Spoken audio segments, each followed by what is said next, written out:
The island of Corsica, with its rugged cliffs, wild terrain, and fiercely independent people, was a crucible of resilience.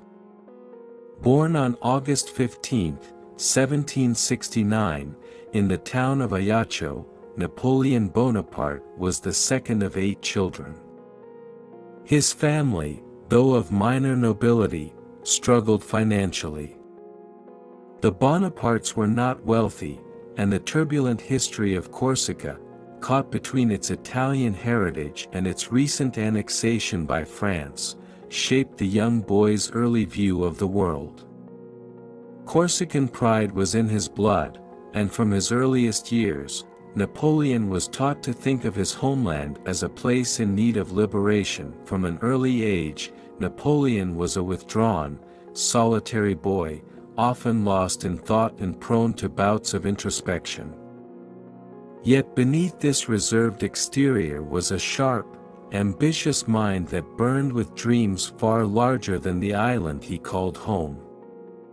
His father, Carlo Bonaparte, a lawyer and a representative of Corsican interests to the French court, helped secure a scholarship for Napoleon to attend military school on the French mainland.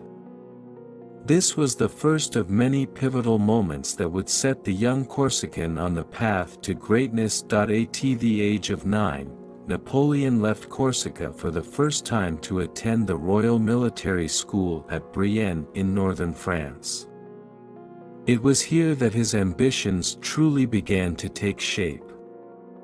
Far from his family in the familiar rhythms of island life, Napoleon quickly became an outsider, mocked for his thick Corsican accent and small stature. His peers saw him as arrogant, and his teachers often overlooked him. But it was this isolation that forged in Napoleon a fierce determination to prove himself. In his notebooks, he wrote furiously about the great leaders of history, Alexander the Great, Julius Caesar, men who had shaped the course of the world through their will and genius. At Brienne, Napoleon excelled in mathematics and history, subjects that would later play a crucial role in his military career. His mind was analytical and strategic, and while other students were distracted by social life or leisure, Napoleon immersed himself in books. He read everything he could about military tactics, philosophy, and governance. He was particularly influenced by Rousseau's ideas on the power of the individual and the role of the state. From this point onward, Napoleon began to view himself as someone destined for greatness, someone who could rise above the limitations of his birth. Napoleon's time at Brienne instilled in him a deep hunger for military glory. He found in the rigid discipline of the army a structure that suited his ambitious nature. Upon graduation from Brienne, he enrolled in the prestigious École Militaire in Paris, where his focus on artillery earned him distinction. Artillery, with its precision and technical mastery, appealed to Napoleon's mathematical mind and offered him a platform for rapid advancement. While other young officers dreamed of cavalry charges or leading grand armies, Napoleon saw the future in cannon fire and the art of siege warfare. It was at this time that Napoleon began to adopt a unique approach to leadership. While still a cadet, he showed a preference for taking calculated risks and employing unconventional tactics. He rejected many of the traditional strategies favored by his instructors, instead envisioning faster, more mobile armies that could outmaneuver their opponents.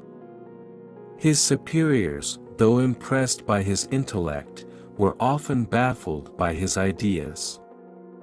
Yet, Napoleon was undeterred.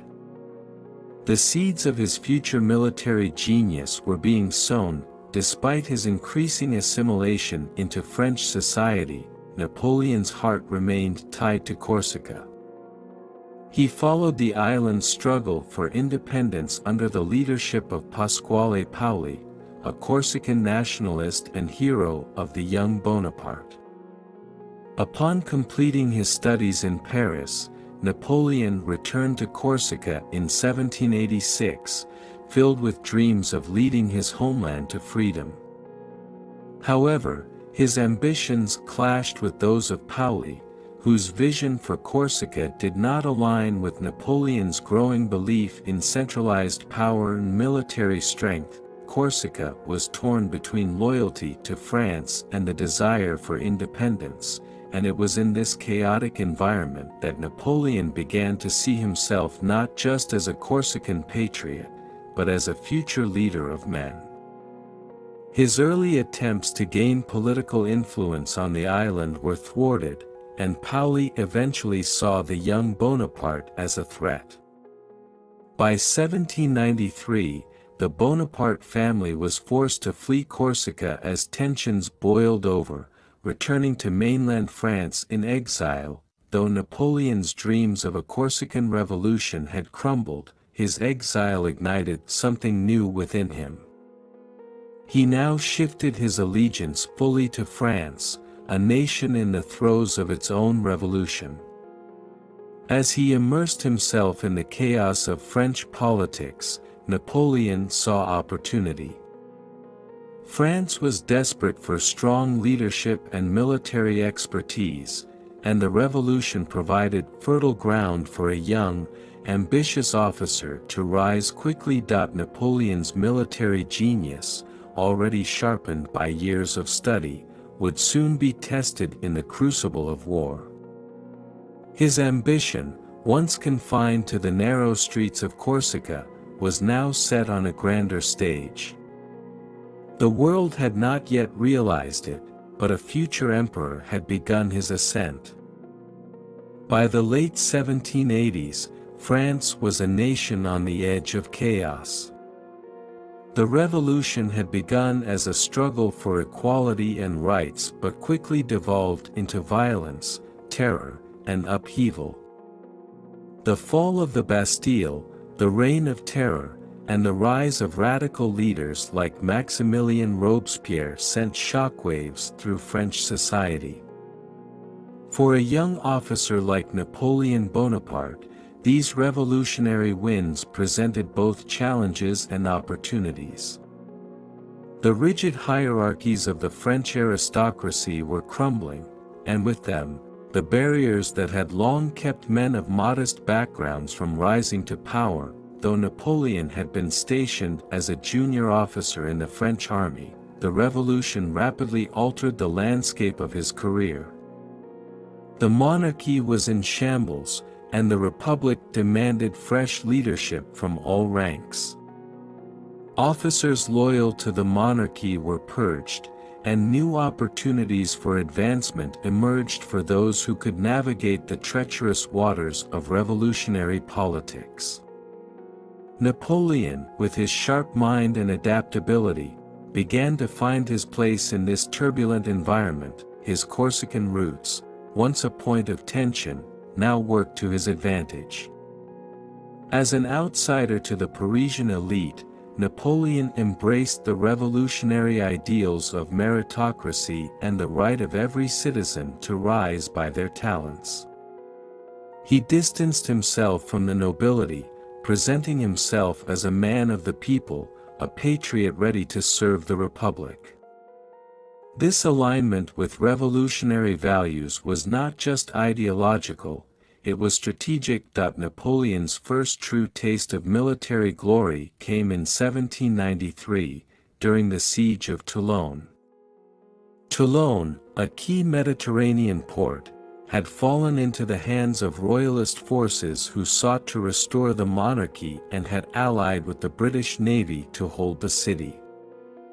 The French revolutionary government needed to reclaim Toulon at all costs, but repeated attempts by French generals had failed. It was here, on the blood-soaked hills surrounding Toulon, that the world first glimpsed Napoleon's military genius. At the time, he was only a 24-year-old captain in the artillery, yet he had an audacious plan to recapture the city.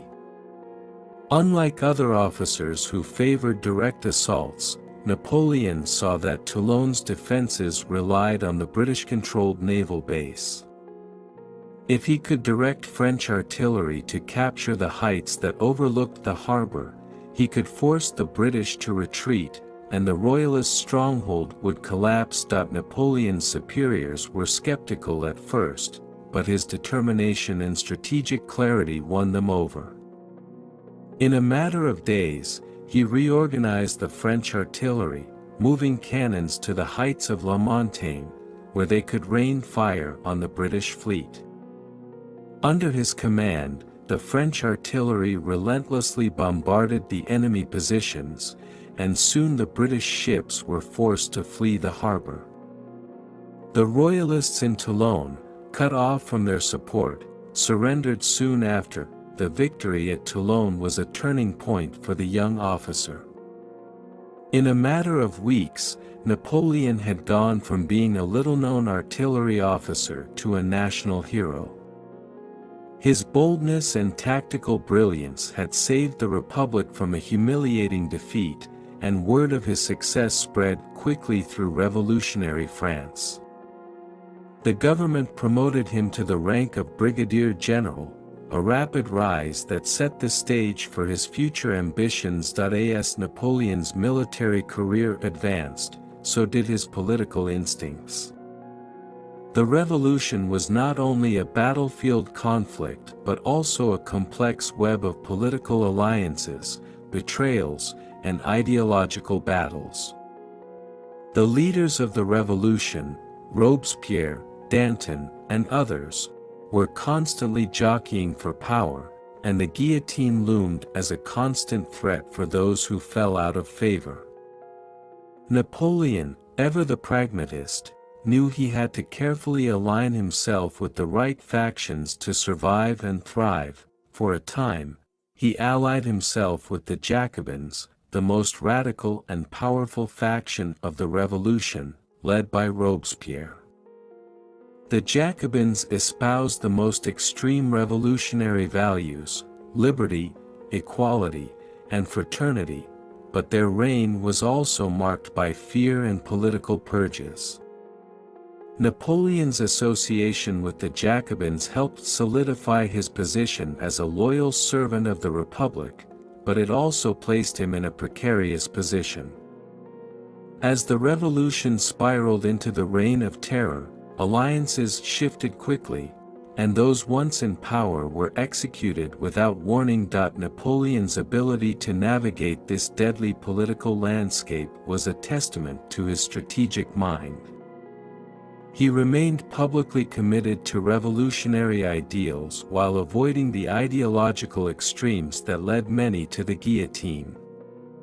His focus remained on the military, where he continued to distinguish himself as a rising star, even as France's political leadership churned violently. After his success at Toulon, Napoleon was summoned to Paris to receive recognition and new orders. The city, the heart of the revolution, was unlike anything he had experienced before. In Paris, the streets were filled with revolutionary fervor, political debates, and the ever-present tension of the terror. Robespierre and the Committee of Public Safety held sway over the city, and the atmosphere was one of both hope for the future and fear of betrayal. For Napoleon, Paris was not only the political center of France but also a city of opportunity. Here, he could rub shoulders with the leaders of the revolution, make powerful connections, and further cement his status as a key figure in the French military. Despite the chaotic and dangerous environment, he thrived in the capital, cultivating relationships that would later prove instrumental in his rise to power. Yet even as his career seemed poised to take another leap forward, the political winds shifted once again. In 1794, Robespierre was arrested and executed in the dramatic fall of the Jacobins, an event that sent shockwaves through France. Napoleon, who had been closely aligned with Robespierre's brother Augustin, found himself briefly arrested, suspected of being too closely associated with the fallen regime.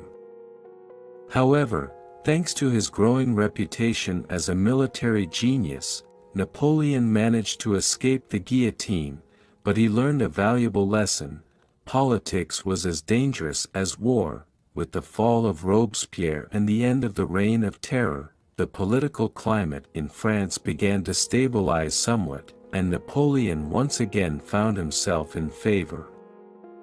His tactical brilliance at Toulon had not been forgotten, and the French government, desperate to consolidate its power, saw in him a leader who could be trusted to bring victories on the battlefield. In 1796, at the age of 26, Napoleon was given command of the French army of Italy. It was an unprecedented promotion for someone so young, but the revolution had swept aside the old norms, and talent now trumped birthright. For Napoleon, this command was the opportunity he had been waiting for, the chance to lead an army on his own terms and shape the course of the war. As he prepared for the Italian campaign, Napoleon's vision of himself began to crystallize. He was no longer just an officer serving the Republic, he was a leader destined for greatness, a man whose military genius would reshape Europe. The revolutionary winds had carried him to the threshold of history, and he was ready to seize his moment. In the autumn of 1793, the coastal city of Toulon became a focal point of conflict in revolutionary France. A bastion of royalist support, Toulon had rebelled against the young French Republic and invited British and Spanish forces to defend the city against the revolutionary government. It was a crucial port, with one of the finest harbors in the Mediterranean, and losing it would be a significant blow to the Republic, not just militarily but symbolically. Toulon's betrayal echoed loudly throughout the nation, making it a priority for the revolutionary leaders in Paris to recapture it swiftly. For the French Republic, Toulon represented a dangerous opening for foreign intervention. The British and Spanish fleets anchored in the harbor, and their control over the Mediterranean was at stake.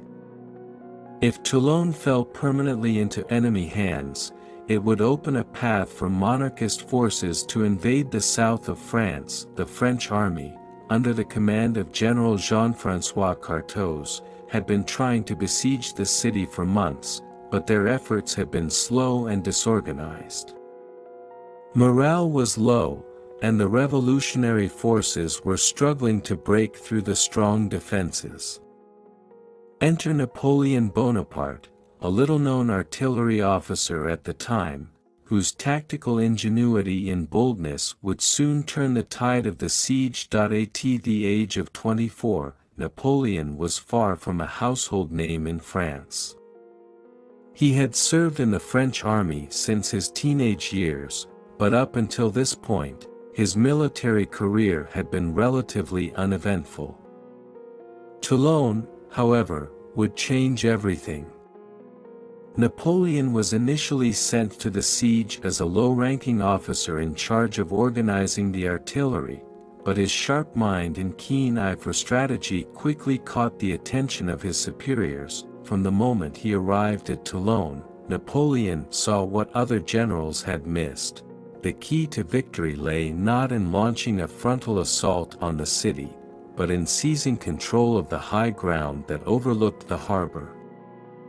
Whoever controlled the heights would control the fate of Toulon. Napoleon's first move was to survey the terrain and the enemy defenses. He quickly identified two critical locations, Fort l'Aiguillette and Fort Mulgrave, both of which commanded the approaches to the harbor. If these forts could be taken, the French artillery would be in a position to bombard the British fleet, forcing them to withdraw and leaving the Royalists defenseless. Napoleon presented his plan to the commanding generals, but they were skeptical. Cartaux, in particular, was hesitant to deviate from traditional siege tactics, preferring to attack the city's walls head-on. However, Napoleon's conviction and detailed strategy eventually won them over. With permission granted, Napoleon began the task of reorganizing the French artillery and preparing for the decisive assault on the heights. Napoleon wasted no time. He reorganized the artillery positions, concentrating firepower where it mattered most. His understanding of artillery was unmatched by any officer on the field. He knew how to maximize its destructive potential. Napoleon's artillery would be the hammer that would crack the enemy's defenses. He ordered the construction of new batteries and strategically placed them to dominate the harbor. He also understood that speed was crucial. While the French generals dithered, Napoleon acted decisively. He knew the British and Spanish forces would not stand idly by while the French revolutionaries attempted to seize control of the high ground. Napoleon personally oversaw the movement of cannons, their placement, and the coordination of fire, ensuring the artillery would have the maximum impact when the assault began. On December 17, 1793, Napoleon launched his carefully coordinated plan. The French artillery opened fire, hammering Fort Elleguillet with relentless precision. The Royalist and British forces, unprepared for such concentrated fire, struggled to maintain their position. As the cannons pounded the fortifications, Napoleon led an infantry assault on Fort Mulgrave, the key to the entire defense. The battle was fierce, but Napoleon's tactics overwhelmed the defenders. His ability to maneuver artillery pieces quickly and precisely, combined with his innovative use of terrain, gave the French a decisive advantage. After hours of fighting, Fort Mulgrave fell, and with it, the British fleet's control of the harbor. With the fall of the forts, the British realized they could no longer hold Toulon. Their ships were now under direct fire from Napoleon's artillery, and without the protection of the forts, they were vulnerable to destruction. The British commander ordered a retreat, and within days, the Royalist forces in the city surrendered. Napoleon's victory at Toulon was swift and decisive. What had been a months-long stalemate was turned around in a matter of days thanks to his leadership and strategic brilliance. It was a victory not only for the French Republic but for Napoleon personally. For the first time, his name was on the lips of the military leadership in Paris. His superiors recognized that Toulon had been won not by brute force, but by the genius of a young artillery officer with an unshakable belief in his abilities. In the aftermath of the siege, Napoleon was promoted to brigadier general, an extraordinary rise for someone so young. He had stepped out of the shadows and into the spotlight, his tactical mastery and audacious vision now undeniable. Toulon had proven to be the launch pad for his career, a clear demonstration of his ability to outthink, outmaneuver, and outfight his enemies. The siege of Toulon was a pivotal moment not just for Napoleon's career, but for the future of European warfare.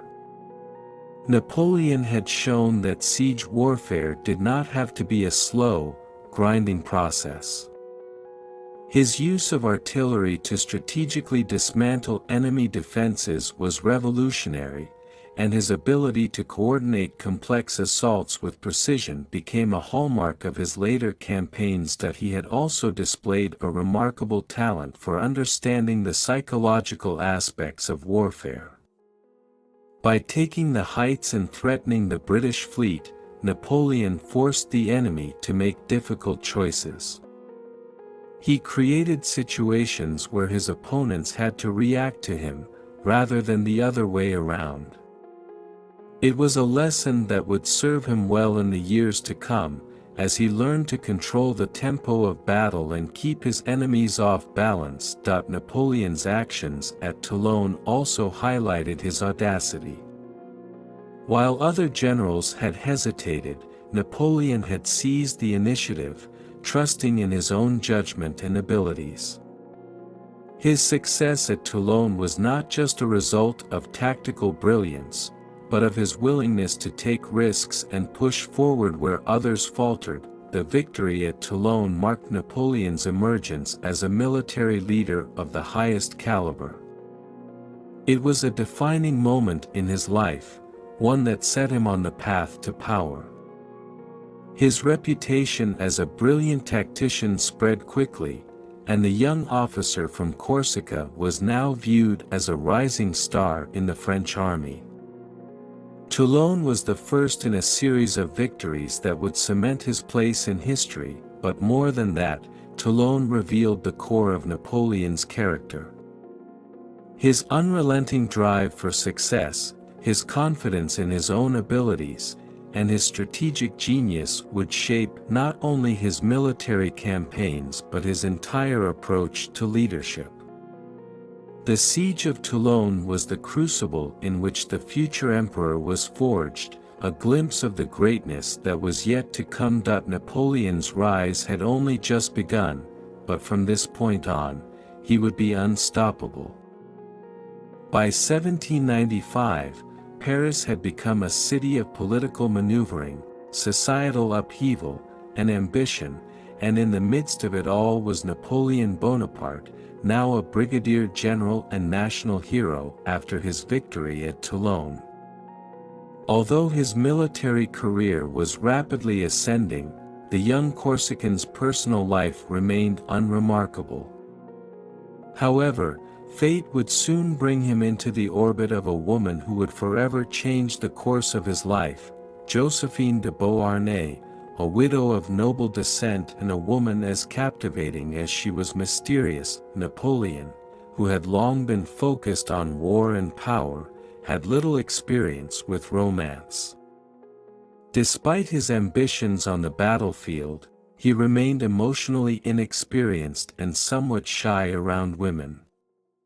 This would all change when he met Josephine, a woman who embodied the charm, grace, and sensuality of Parisian high society.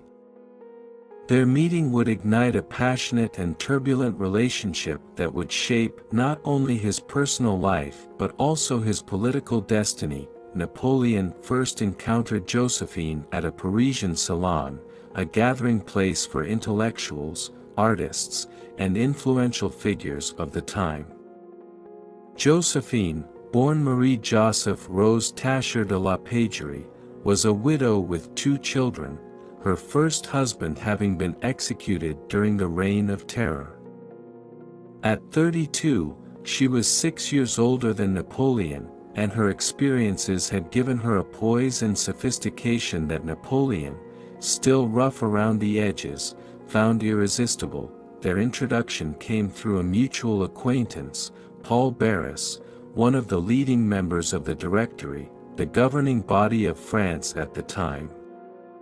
Barras had taken Josephine as his mistress but saw in Napoleon a potential suitor who could offer her stability and a promising future.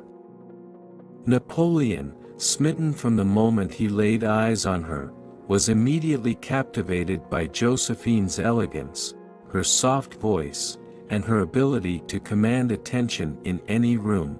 Though Josephine was initially indifferent to the young general, Napoleon was determined to win her affection. He pursued her with a fervor that reflected the intensity of his character, writing her passionate letters, visiting her frequently, and showering her with gifts. For Napoleon, Josephine represented everything he had never experienced: the world of aristocratic refinement, romance, and sensuality. His attraction to her was not merely physical but deeply emotional, as he longed for her approval and affection in a way that revealed his insecurities beneath his confident exterior. Their relationship quickly blossomed into a whirlwind romance, marked by an intense mix of passion, lust, and emotional volatility. Napoleon's letters to Josephine during this period were filled with ardor and longing, exposing a deeply romantic and even obsessive side to his personality. He wrote her almost daily when they were apart, professing his love in exaggerated terms, often bordering on desperation. In one letter, he famously declared, "I awake full of you. Your image and the intoxicating pleasures of last night have left no rest to my senses." For Napoleon, Josephine became both a source of inspiration and a distraction. While his mind remained focused on his military career, his heart was entirely consumed by thoughts of her. He saw in her not just a lover but a symbol of the life he desired, one of elegance, luxury, and status. Josephine, however, did not share the same depth of feeling. Her past experiences had taught her to be cautious in matters of the heart, and while she was fond of Napoleon, she did not reciprocate his all-consuming passion. This imbalance in their relationship created tension from the beginning. Napoleon's overwhelming need for Josephine's affection often clashed with her cool, detached demeanor. She was accustomed to the attentions of many admirers and enjoyed the freedoms of her social standing, while Napoleon demanded exclusivity and devotion. This emotional friction would characterize their relationship for years to come. Despite the disparity in their feelings, Napoleon proposed marriage to Josephine in early 1796. Though initially hesitant, Josephine accepted, likely seeing the union as advantageous both socially and financially. Napoleon's rising star in the French military and political world promised her security, while Napoleon's deep affection for her ensured she would be cherished. The marriage took place on March 9, 1796, in a small civil ceremony that reflected the modesty of the times, as well as the pragmatic nature of their union. For Napoleon, marrying Josephine was more than just a personal milestone, it was a symbol of his ascent into Parisian society. He was now connected to the aristocratic world that had once seemed so distant. Yet beneath the veneer of marital bliss lay deep-seated insecurities. Napoleon was painfully aware of Josephine's past relationships and her tendency to flirt with other men. His jealousy grew, and though he tried to maintain a confident exterior, his letters revealed his inner turmoil. The day after their wedding, Napoleon was ordered to take command of the French army in Italy, and he departed immediately, leaving Josephine behind in Paris. This separation only heightened his feelings of insecurity and longing. His letters from the Italian front became increasingly intense, filled with pleas for Josephine's fidelity and reassurances of his undying love. But Josephine, enjoying her newfound status as a general's wife, continued to live a carefree social life in Paris, often neglecting to reply to Napoleon's missives. As Napoleon embarked on what would become his legendary Italian campaign, his relationship with Josephine was put to the test. The distance between them exacerbated the emotional turbulence that already existed. While Napoleon was winning battles and solidifying his military reputation, his heart remained in turmoil over Josephine's perceived indifference. His letters grew more desperate, as he begged her to write back and profess her love. In one letter, he implored, "I have not spent a single night without holding you in my arms. I have not one thought except for you. Josephine, meanwhile, struggled with the demands of being the wife of a military hero. While she enjoyed the luxury and social status that came with her marriage, she found herself overwhelmed by Napoleon's constant need for validation and his relentless pursuit of her affection. She did not share his deep attachment, and though she was fond of him, her feelings remained more practical than passionate. This emotional divide only deepened as Napoleon's career took him further from home, and Josephine continued to navigate Parisian society. Despite these challenges, their bond persisted, largely due to Napoleon's refusal to let go of his vision of Josephine as the ideal partner.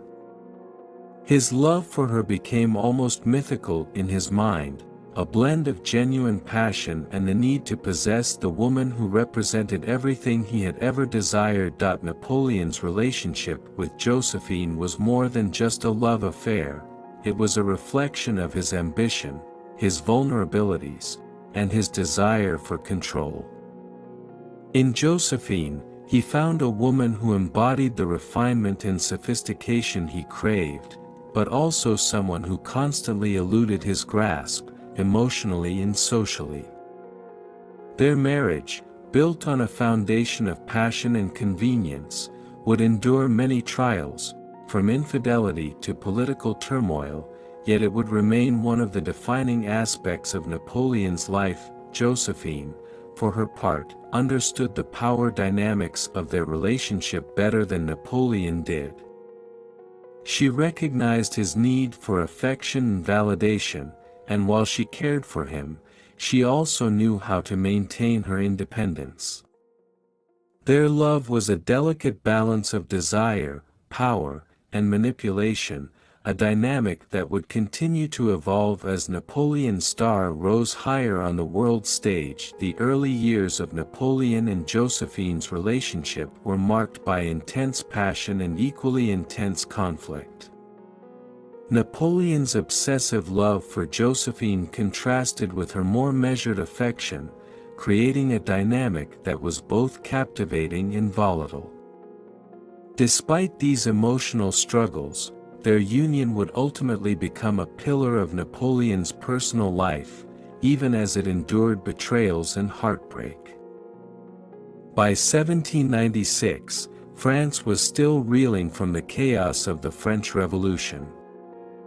The country's armies were spread thin, fighting wars on multiple fronts, and public morale was low.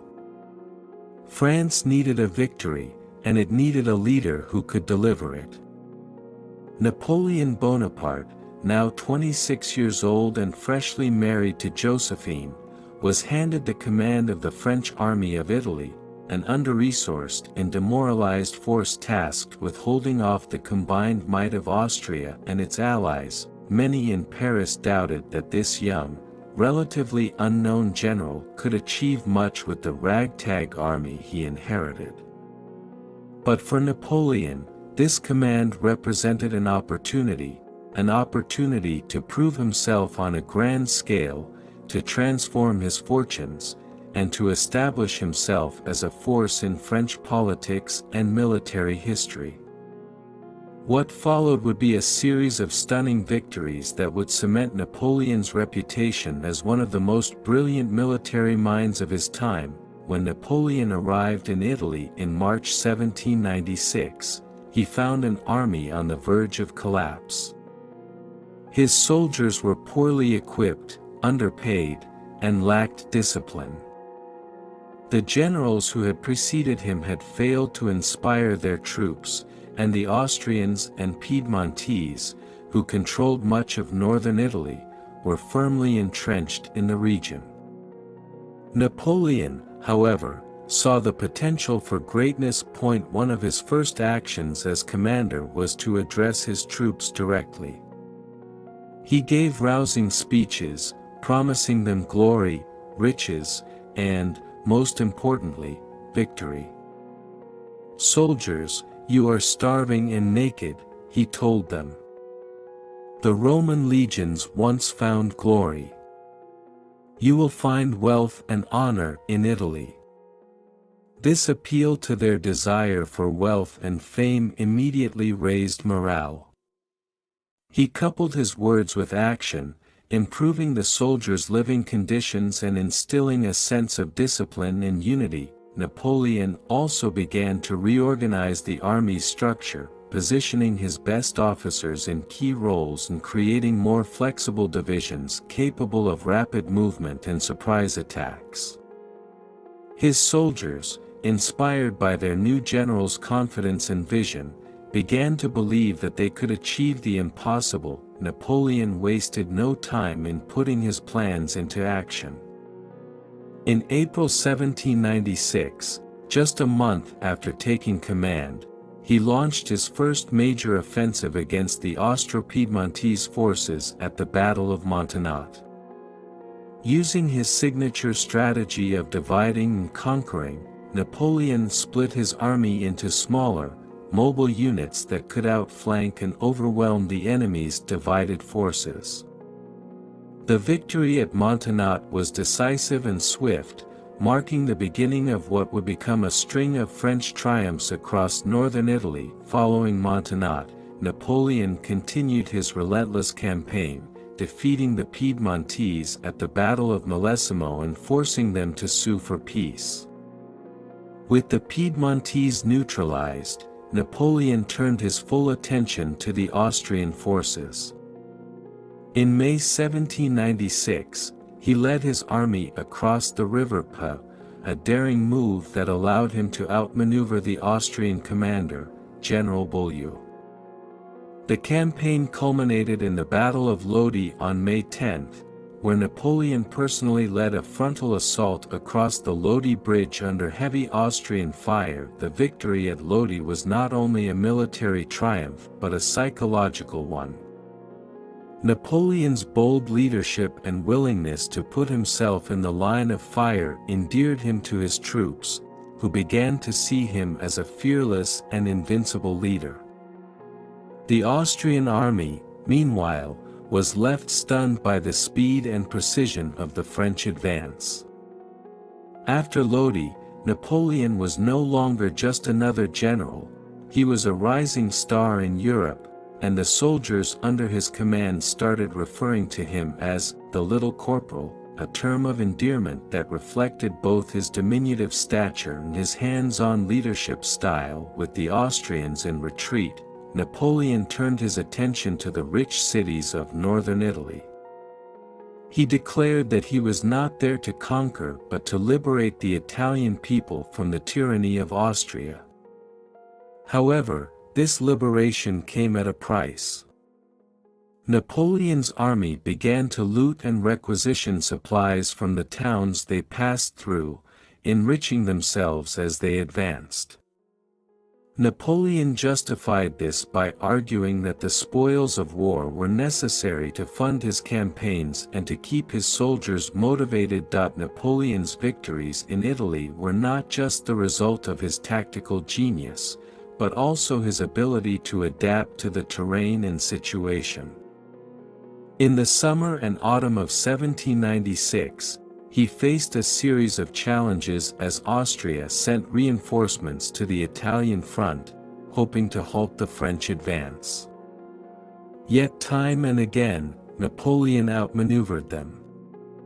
At the battles of Castiglione and Arcole, he used innovative tactics to defeat larger and better supplied Austrian forces, proving that speed and cunning could outmatch brute force. The Italian campaign became a series of triumphs for Napoleon. By early 1797, he had pushed the Austrians out of northern Italy entirely, forcing them to negotiate peace. The Treaty of Campo Formio, signed in October 1797, solidified French control over much of northern Italy and ended Austria's influence in the region. Napoleon returned to France a national hero, hailed as the savior of the Republic. Napoleon's success in Italy was not merely due to luck or overwhelming force. His brilliance lay in his ability to think on his feet, to read the battlefield with unparalleled clarity, and to adapt his strategies to the situation at hand. He introduced new methods of warfare that emphasized speed, flexibility, and the ability to strike at the enemy's weakest points. Napoleon's use of artillery was also revolutionary.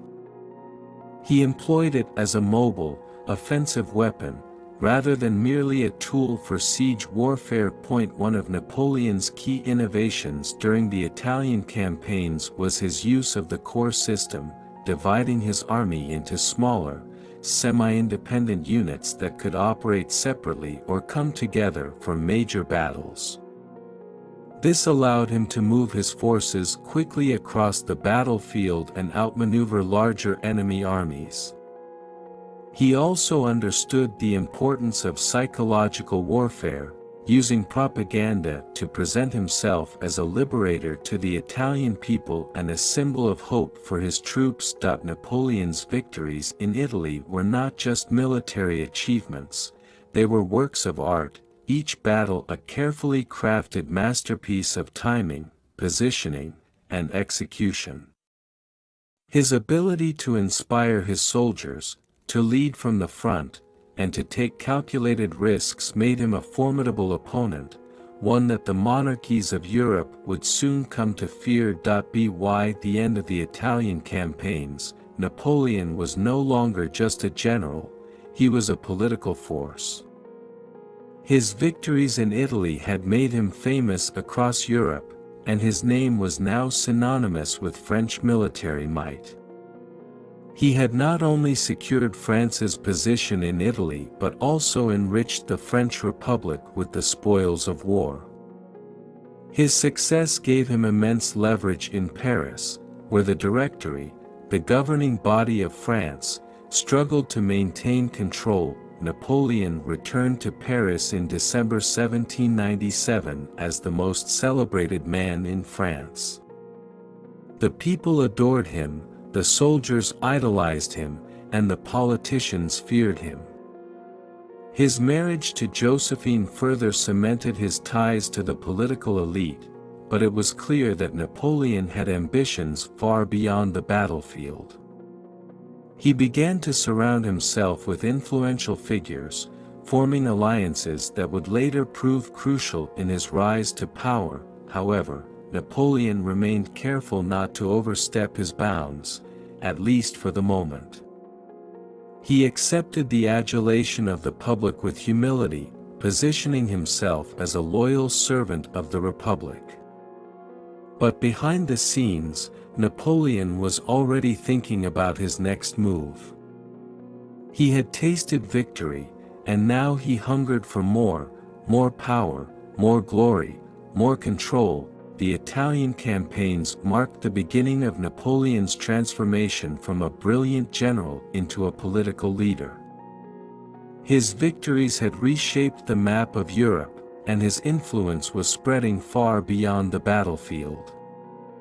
He had demonstrated not only his military prowess but also his ability to govern and negotiate, skills that would soon propel him to even greater heights. As Napoleon basked in the glory of his Italian triumphs, he began to envision a future where he was not just a general, but a ruler, a future where his name would be etched in the annals of history as one of the greatest figures the world had ever known.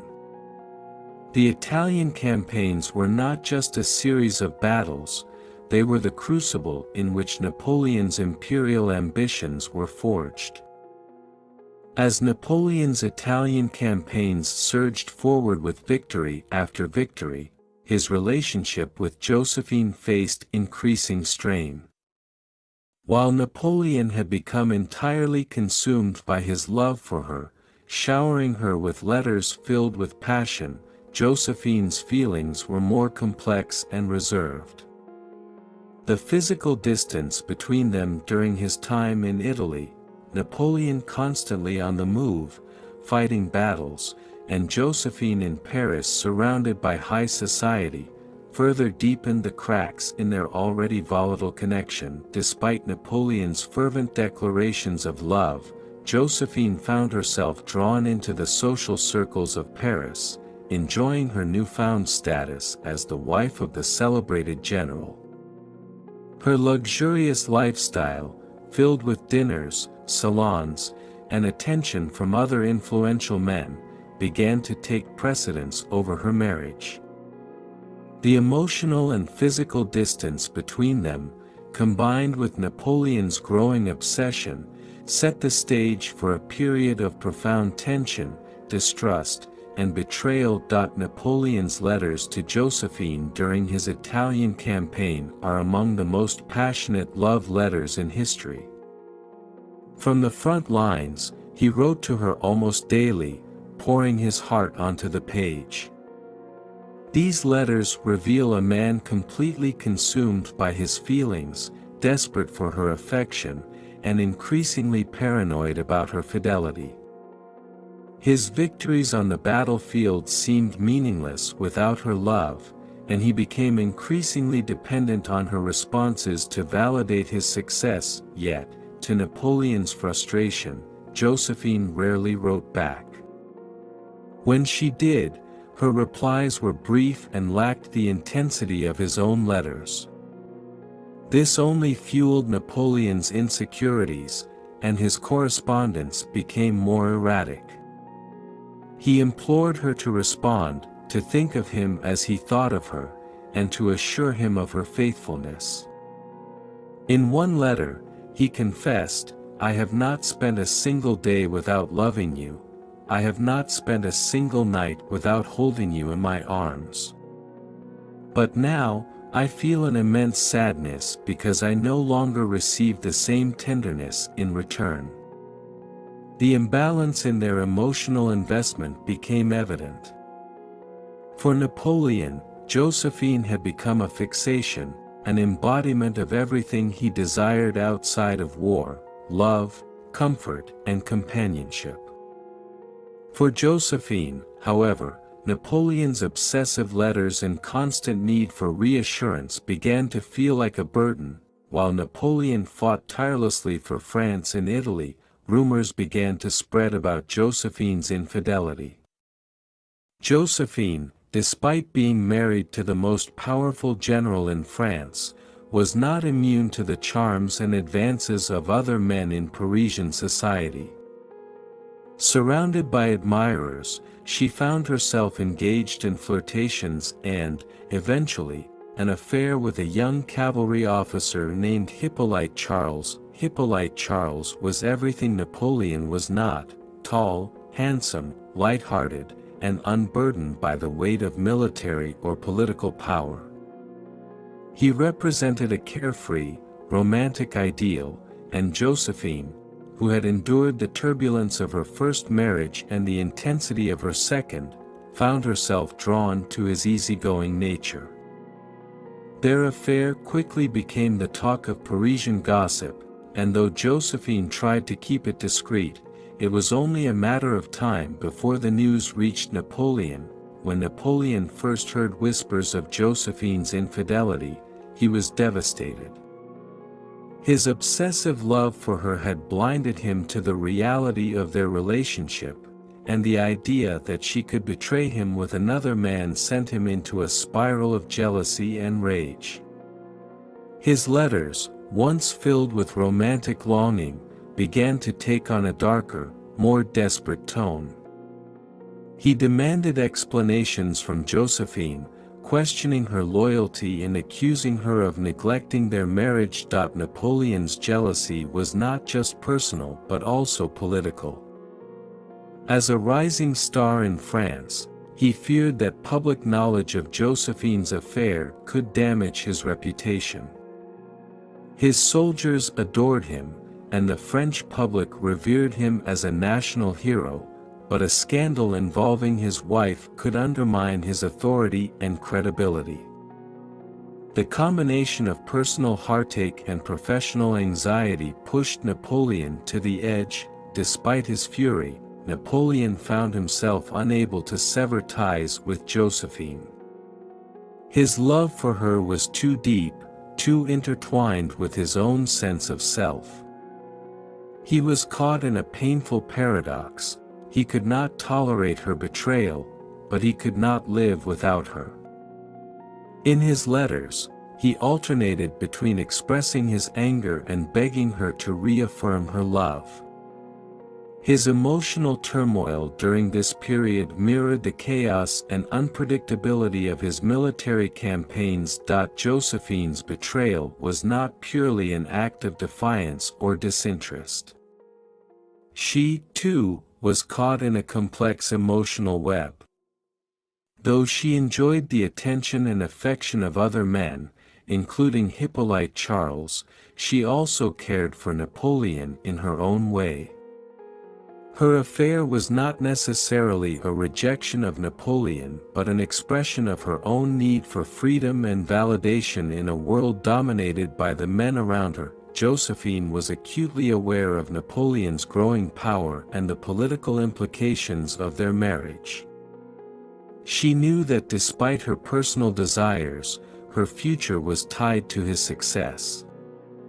Her affair with Charles was an escape from the pressures of being Napoleon's wife, but it was never meant to destroy their relationship entirely. In fact, Josephine often tried to reconcile her feelings, writing to Napoleon with affection and promising to be more attentive to him.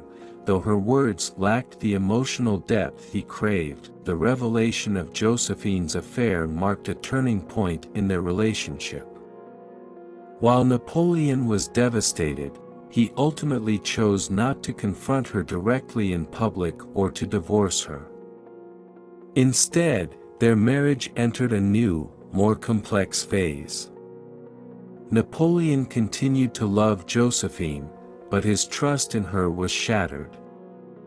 This breach in trust would haunt their relationship for years to come, leading to ongoing jealousy, insecurity, and emotional manipulation. Josephine, for her part, became more careful in managing her personal life, understanding that her role as Napoleon's wife was now as much political as it was personal.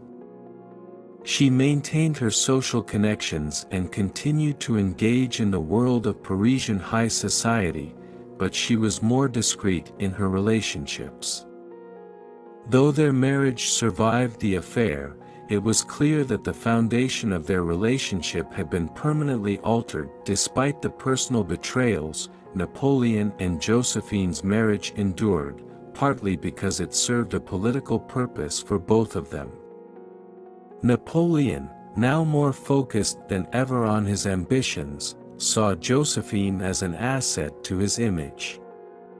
Her connections, her charm, and her role as his wife helped solidify his status in French society.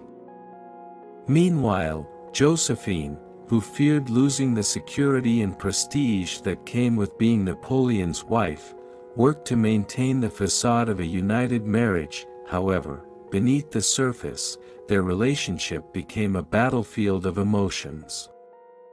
Napoleon's lingering jealousy and Josephine's need for independence created an ongoing tension. While they presented a united front in public, their private life was filled with conflict, emotional manipulation, and attempts to regain control of a love that had once burned so brightly but now flickered with uncertainty. As Napoleon prepared to embark on new campaigns and solidify his position in France, the emotional fallout from Josephine's betrayal continued to affect him.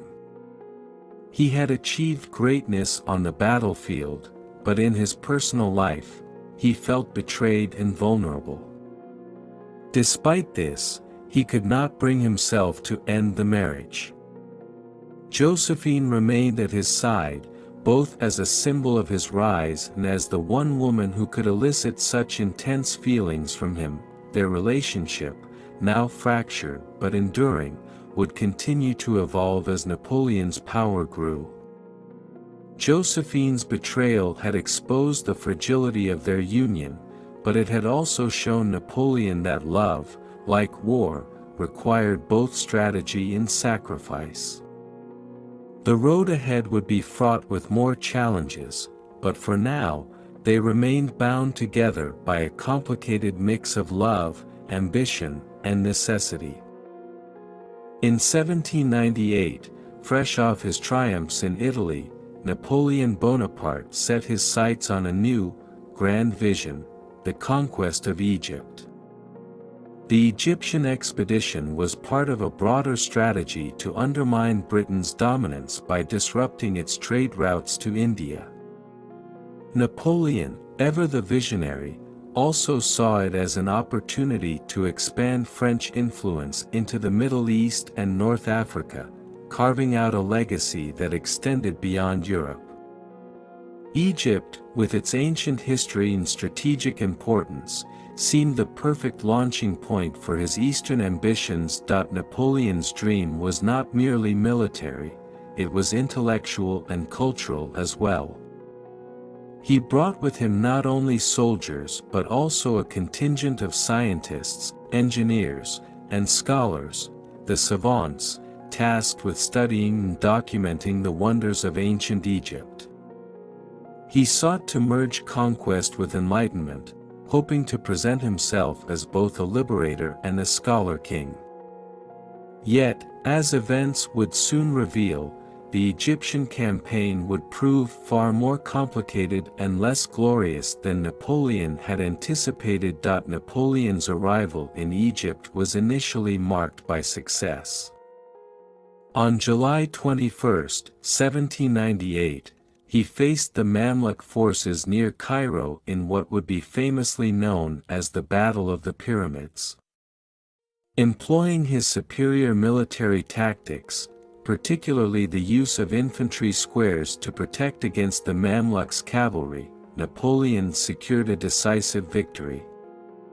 The French forces, vastly outnumbered, inflicted heavy casualties on the Mamluks, asserting their dominance in Egypt. After the battle, Napoleon delivered one of his most famous lines to his soldiers: "Soldiers, from the top of these pyramids, 40 centuries are looking down upon you."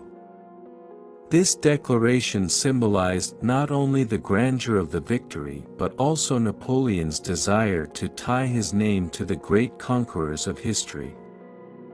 In this moment, it seemed as if his Egyptian expedition would indeed be a glorious success. With the Mamluk forces defeated, Napoleon quickly took control of Cairo and positioned himself as a ruler who respected the local customs and religions, portraying himself as a liberator rather than a conqueror.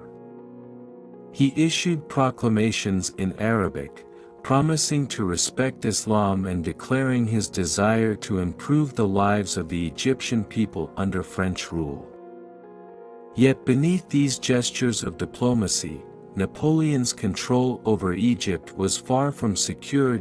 Napoleon's dreams of eastern expansion suffered a devastating blow just weeks after his victory at the Battle of the Pyramids. The British Navy, under the command of Admiral Horatio Nelson, dealt the French fleet a crippling defeat in the Battle of the Nile on August 1 to 2, 1798. Anchored in Abu Qir Bay, the French ships were caught off guard by Nelson's audacious attack.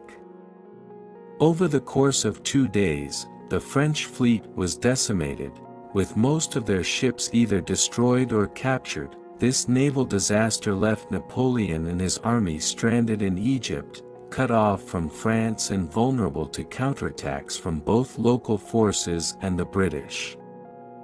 While Napoleon remained in control of the land, the loss of his fleet meant that his ambitions of expanding further into the Middle East or returning triumphantly to France had been dashed.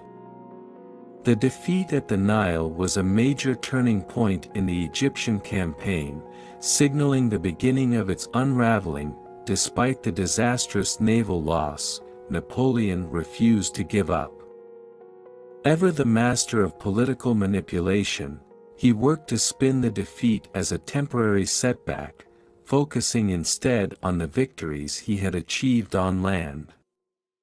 In Cairo, he presented himself as a ruler bringing progress and reform to Egypt, establishing institutions that mirrored French revolutionary ideals, including new laws and educational systems. His savants continued their work, discovering ancient artifacts, including the famous Rosetta Stone, which would later unlock the mysteries of Egyptian hieroglyphs. Napoleon also used his political savvy to maintain his control over the French troops and keep morale high. He framed the Egyptian expedition as a civilizing mission, encouraging his soldiers to see themselves as part of a larger project of enlightenment. He was careful to keep news of the naval defeat from demoralizing his troops, focusing instead on their successes in battle and the promise of future glory. However, the reality on the ground was far more complex. Egypt was rife with political and military challenges.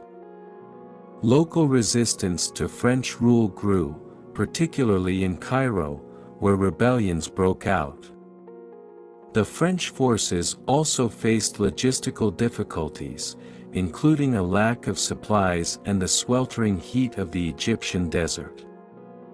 Napoleon's attempts to stabilize the region through diplomacy and reform were only partially successful, as unrest simmered beneath the surface. Undeterred by the growing difficulties in Egypt, Napoleon turned his attention to the wider region, launching an ambitious campaign into Syria in early 1799. His goal was to strike at the Ottoman Empire, which had allied with Britain and was planning a counteroffensive to drive the French out of Egypt. Napoleon believed that a swift and decisive victory in Syria would not only secure his hold on Egypt but also pave the way for further conquests in the Middle East. However, the Syrian campaign quickly became a disaster. Napoleon's forces, weakened by disease, heat, and supply shortages, struggled to make progress. The siege of Acre, a key fortress in modern-day Israel, became a grueling and ultimately unsuccessful endeavor. British naval forces, led by Sir Sidney Smith, provided critical support to the Ottomans, preventing Napoleon from capturing the city. After months of futile fighting, Napoleon was forced to retreat back to Egypt, his army decimated by disease and casualties. The failure of the Syrian campaign marked another major blow to Napoleon's eastern ambitions. Despite his earlier successes in Egypt, it became clear that the French forces were overstretched and vulnerable. Napoleon's dreams of expanding French influence into the Middle East and striking a decisive blow against the British and Ottomans had crumbled. By the summer of 1799, Napoleon realized that the situation in Egypt was untenable. His forces were increasingly isolated, and with the Ottomans and British tightening their grip on the region, the prospects of further conquests were slim. Napoleon, ever the political strategist, saw that his future no longer lay in Egypt but back in France, where the political situation was ripe for change. In August 1799, Napoleon made the fateful decision to leave his army behind in Egypt and return to France. He departed secretly, along with a small group of loyal officers, leaving General Jean-Baptiste Kleber in command of the French forces in Egypt. This decision was controversial. Some saw it as an abandonment of his troops, while others recognized it as a calculated move to secure his political future. Upon his return to France in October 1799, Napoleon was greeted not with accusations of failure, but as a hero. He skillfully downplayed the setbacks in Egypt, focusing instead on his earlier victories and the discoveries made by the savants. His timing was impeccable.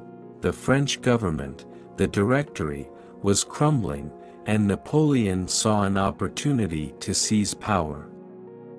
Within weeks of his return, he orchestrated the coup of 18 Brumaire, which would propel him to the position of first consul, effectively making him the ruler of France. Though the Egyptian expedition was a military failure, its legacy was far more complex. Napoleon's efforts to portray himself as a bringer of enlightenment had lasting cultural impacts. The work of the savants led to significant advancements in the fields of archaeology, linguistics, and Egyptology. The discovery of the Rosetta Stone, in particular, unlocked the secrets of ancient Egypt and transformed European understanding of one of the world's oldest civilizations. Politically, Napoleon's ability to turn defeat into an opportunity for power demonstrated his unmatched skill as a political operator. Even in the face of failure, he managed to maintain his image as a victorious leader, laying the groundwork for his eventual rise as Emperor of France. The Egyptian expedition, while a military miscalculation, became part of the mythos surrounding Napoleon's legend, showcasing his ambition, resilience, and ability to navigate the complexities of both war and politics. By 1799, France was in disarray. The revolutionary government, known as the Directory, had lost the trust of the people. The country's economy was in shambles, the military had suffered numerous setbacks in Europe, and the French populace was disillusioned with the corruption and inefficiency of its leaders. The revolutionary ideals of liberté, égalité, fraternité seemed distant, as the nation struggled under political instability and the looming threat of external enemies. Amid this chaos, Napoleon Bonaparte returned from his Egyptian expedition. While the military campaign had ended in failure, Napoleon's reputation as a war hero remained intact. He was seen as a man of action, a savior who could restore order and stability to a France that was teetering on the brink of collapse. His timing was perfect. With the Directory on the verge of falling apart, Napoleon saw his opportunity to seize power. Napoleon's rise to power was not a solo effort, it was carefully orchestrated with the help of key political figures who also sought to dismantle the Directory. Chief among them was Emmanuel Joseph Size, a prominent political thinker and one of the architects of the French Revolution. Size had grown disillusioned with the Directory and believed that the time had come for a more authoritarian regime, led by a strong figure who could unify the country. He saw Napoleon as that figure, together with Size and other conspirators, including Charles Maurice de Talleyrand and Lucien Bonaparte, Napoleon's younger brother. Napoleon began plotting a coup to overthrow the Directory. Size and Talleyrand worked from within the political system to weaken the Directory, while Napoleon prepared to use his popularity and military clout to enforce the coup when the moment was right. The plan was bold and required careful coordination, but Napoleon's confidence in his ability to navigate both political and military challenges fueled his ambition. On November 9, 1799, according to the French Revolutionary Calendar, 18 Brumaire, year 8, the coup was set in motion.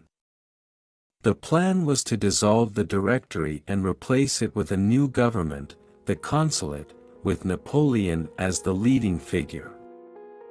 The conspirators had spread rumors of a Jacobin threat, a radical revolutionary faction, claiming that an insurrection was imminent and that urgent action was needed to protect the Republic. Napoleon and his allies began by manipulating the Council of Ancients, the upper house of the French legislature, into believing that Paris was under threat from a Jacobin uprising.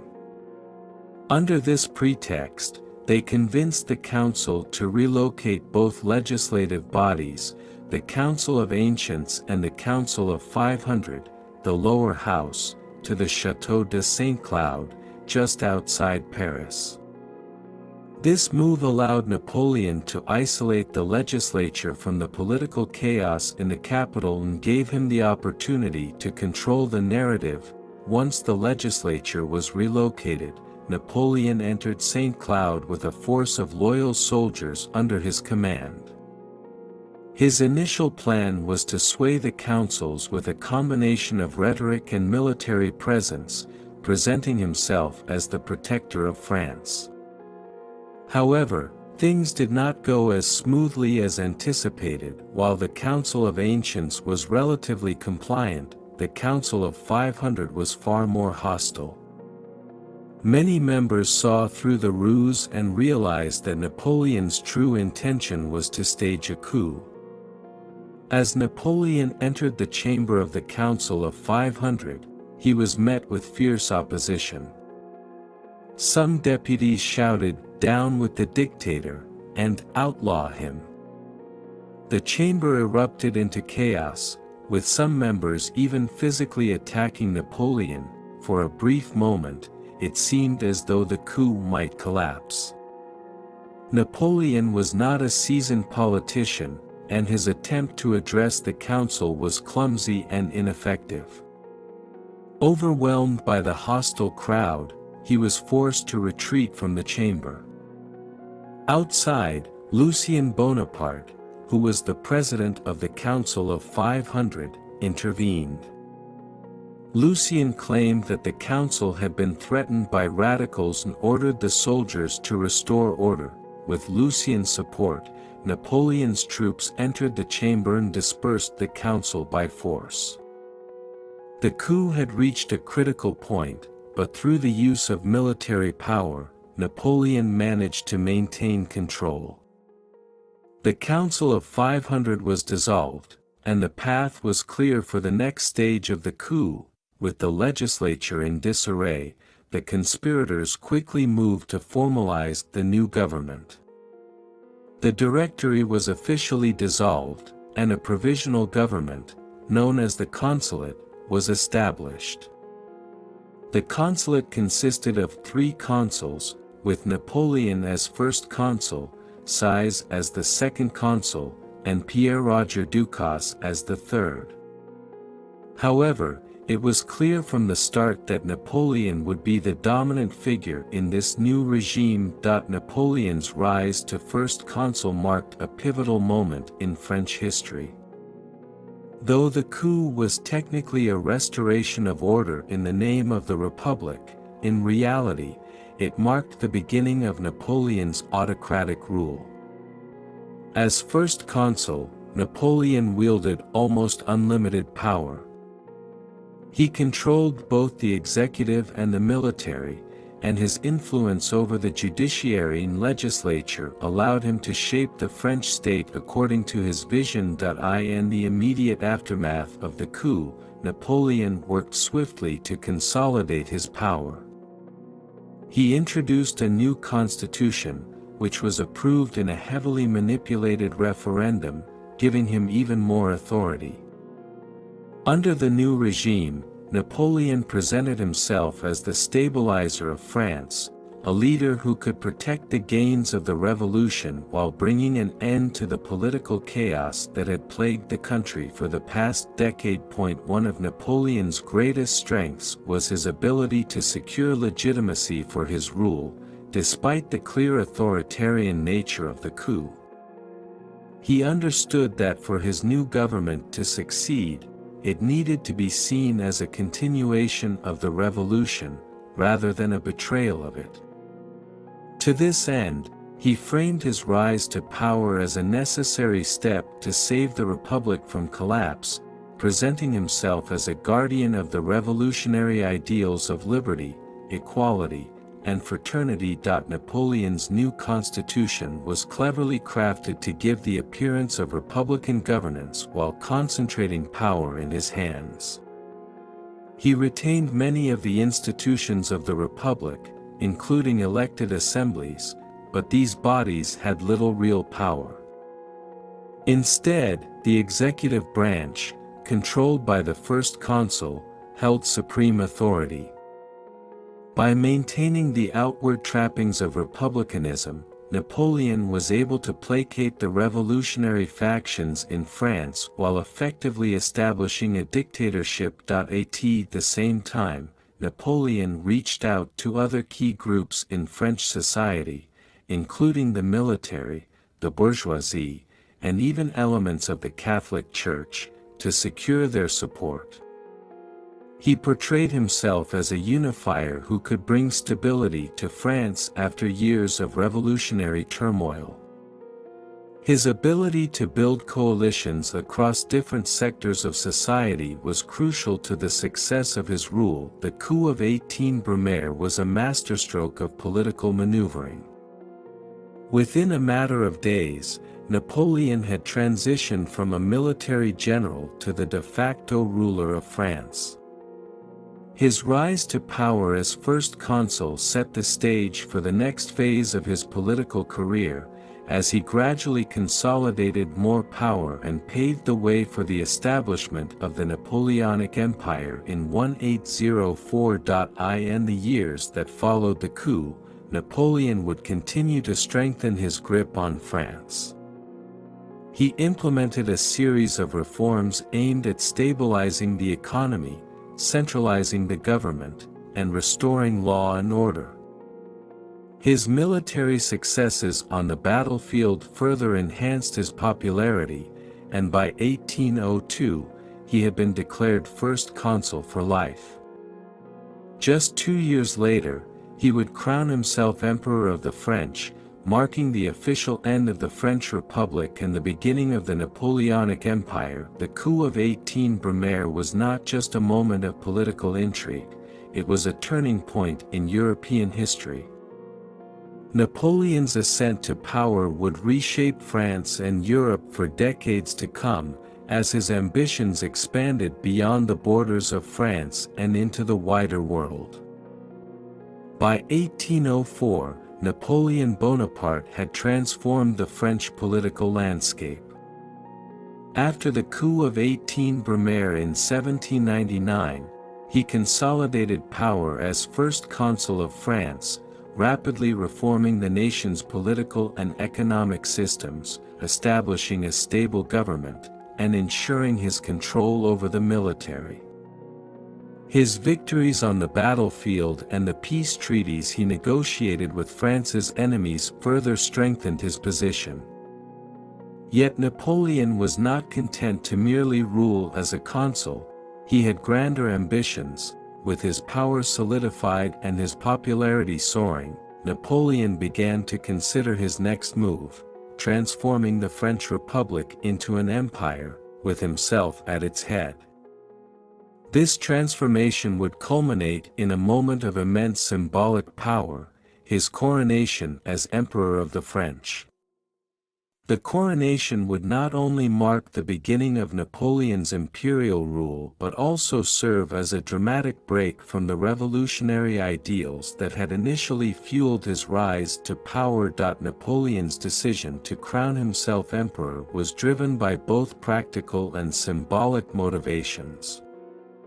He wanted to secure his legacy, ensuring the continuation of his rule and the stability of France. He also sought to position himself as a figure of supreme authority, above the chaos of revolutionary politics and the traditional monarchies of Europe. His self-coronation would send a clear message: Napoleon was not just another king, he was a ruler of his own making. The coronation, scheduled for December 2, 1804, was meticulously planned to be one of the most magnificent events in European history. Every detail was designed to showcase Napoleon's power, grandeur, and vision for the future of France. The location chosen for the ceremony was the Notre Dame Cathedral in Paris, a significant departure from the traditional coronation site for French kings, Reims Cathedral. This choice emphasized the break from the old monarchical traditions and the dawn of a new era, Napoleon took personal control of the preparations, ensuring that the ceremony would reflect his authority. His attention to detail extended to the coronation regalia, which was specially designed for the occasion. The golden laurel wreath he would wear, inspired by the ancient Roman emperors, symbolized both military triumph and divine favor. The event itself was intended to be a blend of royal tradition and revolutionary ideals, incorporating both the grandeur of European monarchy and the meritocratic spirit of the revolution. Napoleon's desire to control every aspect of the ceremony was also evident in his interactions with the Catholic Church. While he had reached a concordat with Pope Pius VII to restore relations between France and the Vatican, he made it clear that the Pope's role in the coronation would be symbolic. Napoleon intended to crown himself, a bold assertion of his autonomy and authority, signaling that his power came not from the Church or divine right but from his own achievements and the will of the French people. On the morning of December 2, 1804, Paris was abuzz with anticipation. The streets were lined with citizens eager to witness the moment when Napoleon Bonaparte would be crowned emperor. The procession from the Tuileries Palace to Notre Dame Cathedral was a spectacle of imperial splendor. Napoleon rode in a gilded carriage, accompanied by Josephine and an entourage of soldiers, officials, and dignitaries, all dressed in lavish regalia. The cathedral itself had been transformed for the occasion, adorned with rich tapestries, golden decorations, and the finest materials that France could offer. Inside, the atmosphere was heavy with significance. The leading figures of the French state, including military officers, members of the government, and foreign ambassadors, had gathered to witness the event. The Pope, seated at the altar, awaited his role in the ceremony, but everyone knew that Napoleon would be the true center of attention. When Napoleon and Josephine entered the cathedral, they were greeted by a scene that symbolized the grandeur and legitimacy of the new French Empire. As the solemn tones of the Te Deum filled the air, Napoleon ascended to the altar where the crown awaited him. In a dramatic moment, he took the crown from the Pope's hands and placed it on his own head. This act of self-coronation was unprecedented in modern European history, a bold declaration that Napoleon's authority was self-made, not granted by any external power. Following his own coronation, Napoleon turned to Josephine. In an emotional and symbolic gesture, he crowned her as Empress of the French. Josephine, who had played a significant role in his personal and political life, was now officially part of the imperial dynasty. The moment was carefully choreographed to emphasize not only Napoleon's dominance but also his ability to elevate those around him through his power. Napoleon's coronation was not just a ceremonial act, it was a carefully orchestrated political statement.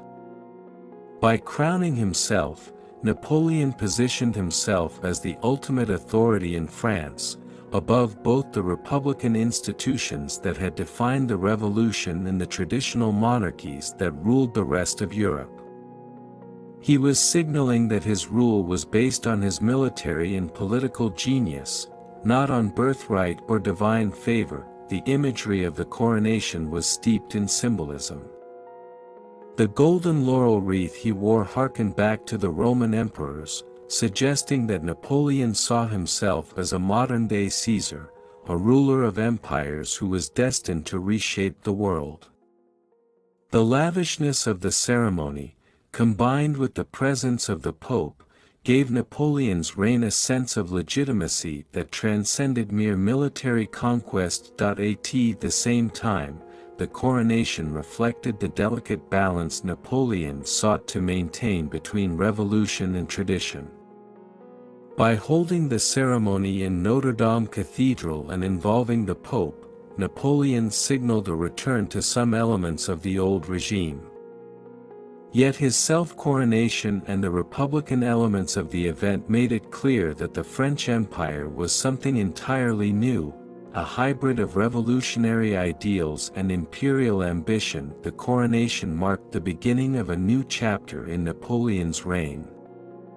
As emperor, Napoleon wielded absolute power over France, but his ambitions extended far beyond its borders.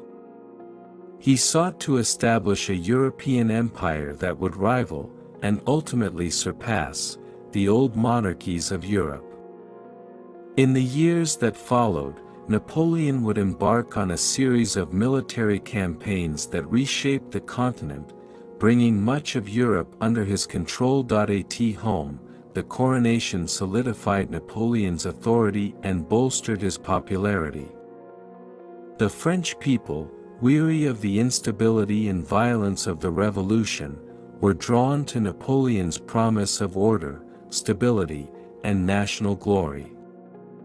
The ceremony itself became a symbol of Napoleon's unique brand of leadership, one that combined the military might of a conqueror with the administrative acumen of a statesman. Yet, while the coronation marked the height of Napoleon's power, it also set the stage for his eventual downfall. The grandeur of the event and the imperial ambitions it symbolized would lead to a series of conflicts with the other great powers of Europe, who viewed Napoleon's rise with increasing alarm. The Napoleonic Wars that followed would ultimately determine the fate of his empire and his legacy. The coronation of Napoleon as Emperor of the French was a defining moment not only for Napoleon himself but for the history of France and Europe. It represented the culmination of his rise from a relatively obscure Corsican officer to the ruler of a vast empire. The event was carefully crafted to convey both the legitimacy of his rule and the grandeur of his vision for France. Napoleon's self-coronation remains one of the most iconic moments in modern European history, a powerful symbol of ambition, authority, and the transformation of France from a revolutionary republic to an empire. While the empire would not last, Napoleon's influence on France and Europe would endure long after his fall from power. The coronation was more than just a crowning ceremony, it was the embodiment of Napoleon's vision for a new France, one that combined the achievements of the revolution with the power and stability of an imperial regime. It was the beginning of a new era, one that would shape the course of history for years to come. With the grandeur of the coronation still echoing through the halls of Notre Dame, Josephine Bonaparte found herself thrust into the spotlight as Empress of the French. The lavish coronation ceremony had cemented her status as a figure of national importance, a partner to the most powerful man in France. But despite the glittering title, Josephine faced the challenge of navigating a complex and often turbulent relationship with her husband, Napoleon. As Empress, Josephine was expected to embody the spirit of the new empire. She was tasked with fostering a sense of national identity, representing French values, and supporting her husband's political ambitions. However, the reality of her new role was fraught with difficulties.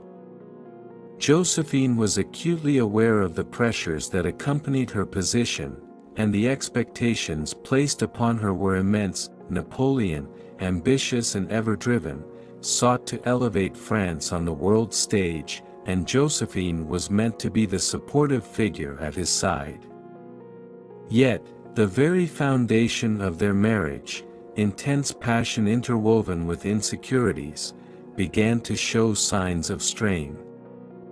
Napoleon's relentless pursuit of power often clashed with Josephine's needs for love and affection, leading to a fragile alliance marked by both devotion and conflict. From the moment they met, Napoleon and Josephine shared an intense and tempestuous love.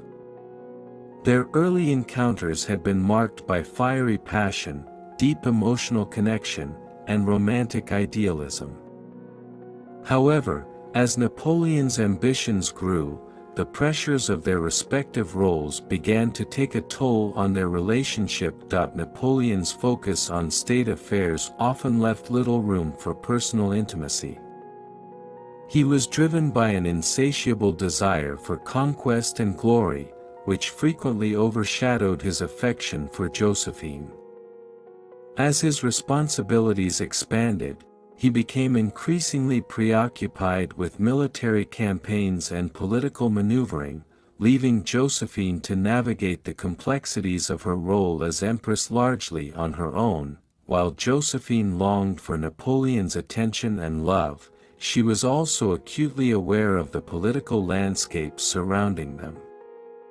As the empress, she was expected to serve as a symbol of stability and national pride.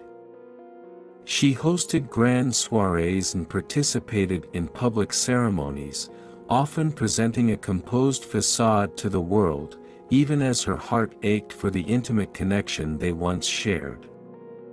The dichotomy between her public role and private emotions created a tension that would only grow with time. The fractures in their relationship became even more pronounced with the emergence of rumors regarding Napoleon's infidelities. As he solidified his power, he became a magnet for admiration and desire from women across Europe, and his affairs began to weigh heavily on Josephine's heart. The most notable of these was his liaison with the beautiful and ambitious Austrian Archduchess, Marie-Louise, which would later lead to political alliances. Josephine, once the envy of many, found herself grappling with feelings of inadequacy and betrayal. Despite her enduring love for Napoleon, the shadow of his ambitions loomed large. She understood that securing alliances through marriage was crucial to maintaining his power and furthering France's interests, but the emotional toll was undeniable. Josephine's heartbreak was compounded by the realization that her role as empress did not guarantee her the love and fidelity of her husband. The couple's home, once filled with passion and laughter, now echoed with silence and tension. The nights they once spent wrapped in each other's arms became a memory, replaced by an unspoken distance. Josephine sought solace in her friends and her duties, trying to fill the void left by Napoleon's growing absences. She remained devoted, yet her heart was heavy with the weight of uncertainty. Despite the turmoil, there were moments of tenderness that reminded both Napoleon and Josephine of their deep bond. In private, they would share fleeting moments of affection, whispering sweet nothings and reminiscing about their early days together. During these rare instances, Napoleon would express his love for Josephine, acknowledging her sacrifices and the challenges they faced as a couple. Josephine, in turn, would remind him of the man he once was, passionate, romantic, and full of dreams. Their connection, though strained, was not entirely lost.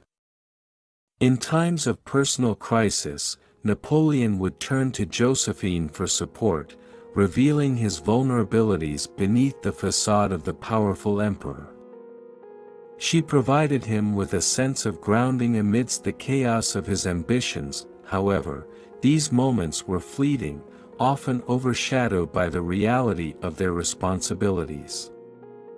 Napoleon's campaigns across Europe continued to dominate his attention, and Josephine's feelings of isolation grew. As he expanded his empire, she became increasingly aware of her precarious position as empress, torn between her love for Napoleon and the demands of their respective roles. As the empire expanded, so did the complexities of their marriage. Josephine struggled with the duality of her position.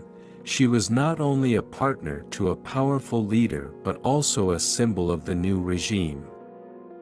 The expectations placed upon her to be the perfect empress weighed heavily, and her love for Napoleon became entwined with the broader political machinations of their time. Napoleon's ambition to build a dynasty meant that the future of their relationship hung in the balance.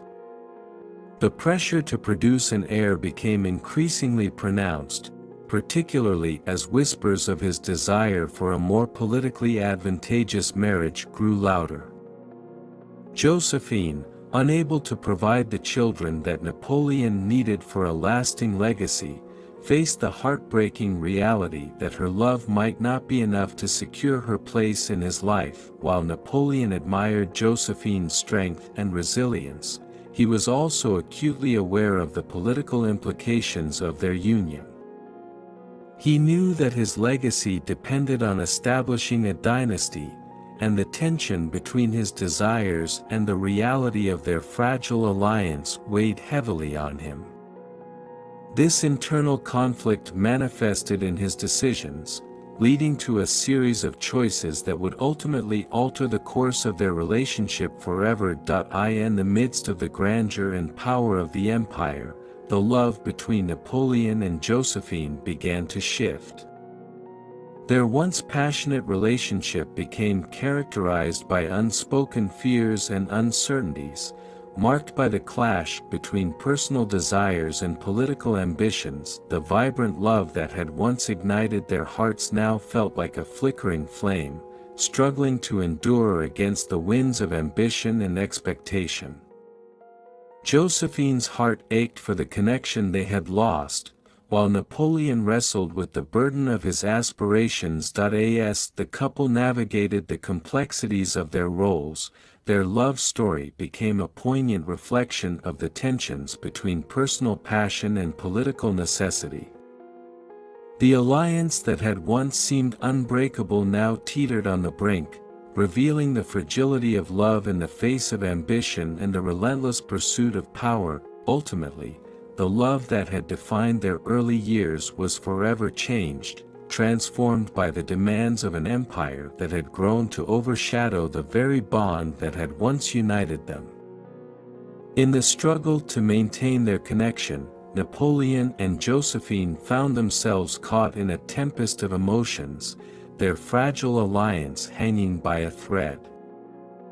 In the late summer of 1805, the European landscape was charged with tension and uncertainty.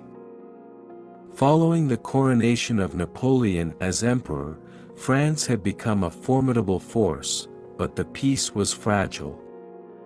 A coalition of Austria, Russia, and Britain formed against France, and their leaders sought to curb Napoleon's expanding influence. With his reputation as a military genius at stake, Napoleon prepared to confront the coalition's forces in what would become one of his most renowned victories, the Battle of Austerlitz. Napoleon's strategic mind was already at work as he devised a plan to lure the enemy into a vulnerable position.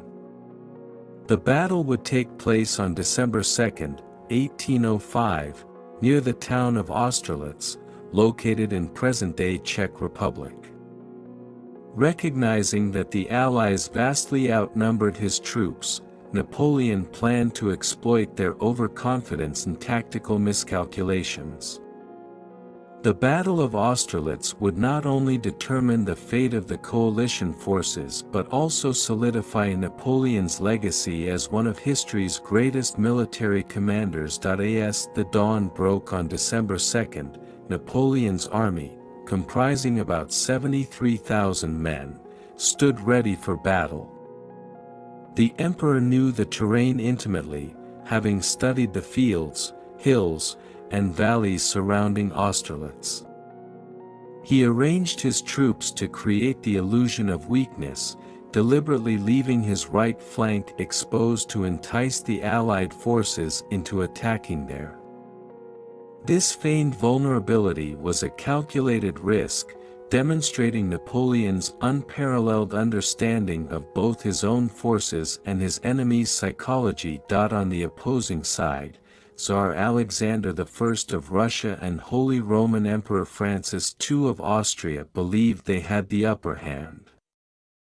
The Allied forces, numbering around 85,000 troops, were eager to crush Napoleon's ambitions once and for all.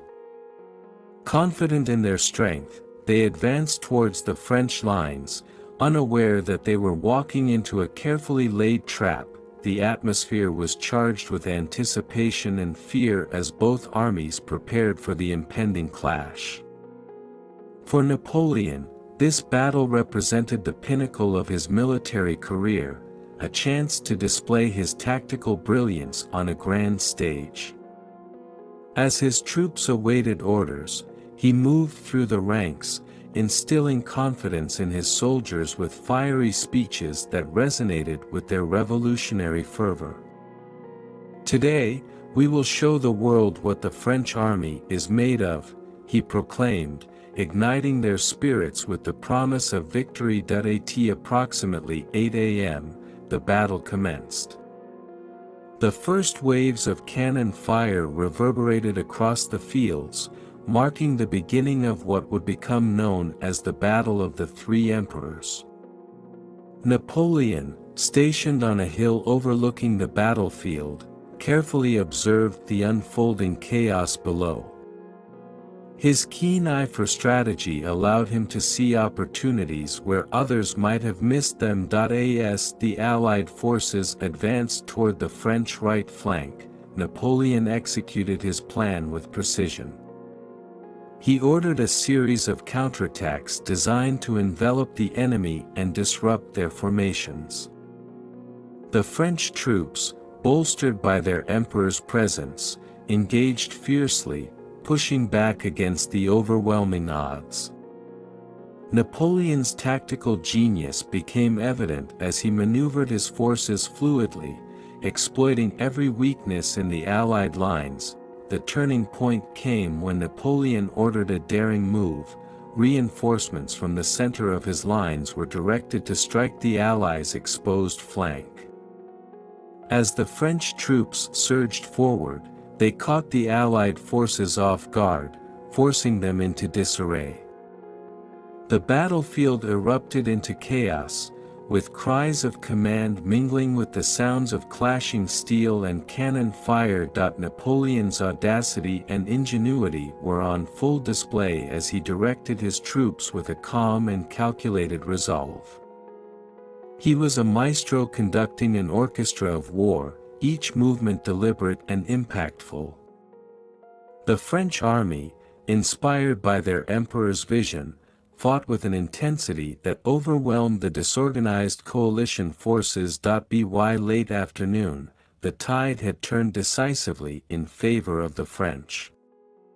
The Allied forces, reeling from the onslaught, began to falter and retreat. Napoleon, witnessing the collapse of the enemy's lines, seized the moment to press his advantage. He ordered a relentless pursuit, determined to crush the coalition's morale and secure a definitive victory. The Battle of Austerlitz concluded with staggering results. The French army had inflicted heavy losses on the coalition, with approximately 36,000 Allied casualties compared to around 9,000 French. The battlefield was littered with the remnants of conflict, cannons abandoned, soldiers wounded and fallen, and the shattered ambitions of the Allied commanders. Napoleon had achieved what many deemed impossible, turning the tide of a seemingly insurmountable challenge into a resounding triumph. In the aftermath, the victory at Austerlitz solidified Napoleon's reputation as a military tactician of unparalleled genius. News of the victory spread like wildfire across Europe, bolstering French morale and further establishing Napoleon's dominance on the continent. The defeat shattered the coalition's hopes of dethroning the emperor, forcing them to reconsider their strategies and alliances. Napoleon's strategic brilliance would be studied for generations to come, but the victory at Austerlitz also served a deeper purpose. It represented the culmination of his rise to power, a testament to his vision and determination. The emperor, once a young Corsican officer, had transformed into the architect of an empire that reshaped the world, yet, amidst the jubilation of victory, Napoleon faced a profound inner conflict. The battlefield was not merely a stage for military prowess, it was a reminder of the human cost of war. Each fallen soldier represented a life lost in the pursuit of his ambition, a haunting truth that lingered long after the cheers of victory had faded. As he surveyed the battlefield, Napoleon pondered the fragility of his empire. While he had secured a decisive victory, he understood that the peace would be temporary. The coalition would not rest, they would regroup and plot their revenge. The cycle of conflict and ambition seemed inescapable, a dance between power and its consequences. In the weeks that followed, Napoleon sought to leverage his victory to negotiate a favorable peace. He recognized that maintaining control over a vast empire would require not only military might but also political acumen. The aftermath of Austerlitz set the stage for diplomatic maneuvering that would shape the future of Europe. The triumph at Austerlitz marked a high point in Napoleon's military career, a moment that encapsulated his genius and ambition. However, the echoes of battle served as a reminder that the pursuit of power is fraught with challenges and sacrifices. As Napoleon basked in the glory of his victory, he could not escape the reality that ambition often comes at a price. After the stunning victory at Austerlitz, Napoleon Bonaparte's ambition knew no bounds.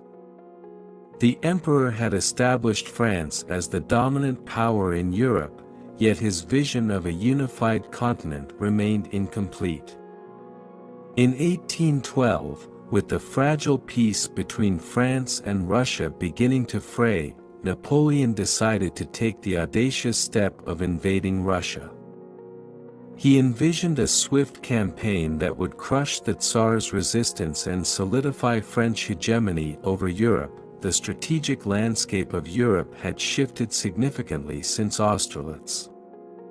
Tsar Alexander I had grown increasingly wary of Napoleon's ambitions, especially after the Treaty of Tilsit, which had forced Russia into an uneasy alliance with France. As Napoleon's empire expanded, the Tsar's concerns grew, particularly with France's increasing influence in Central Europe. The rift widened when Alexander began to disregard trade agreements and sought closer ties with Britain. Napoleon's decision to invade Russia was motivated not only by political calculations but also by a desire to assert his dominance and enforce compliance from a rebellious ally.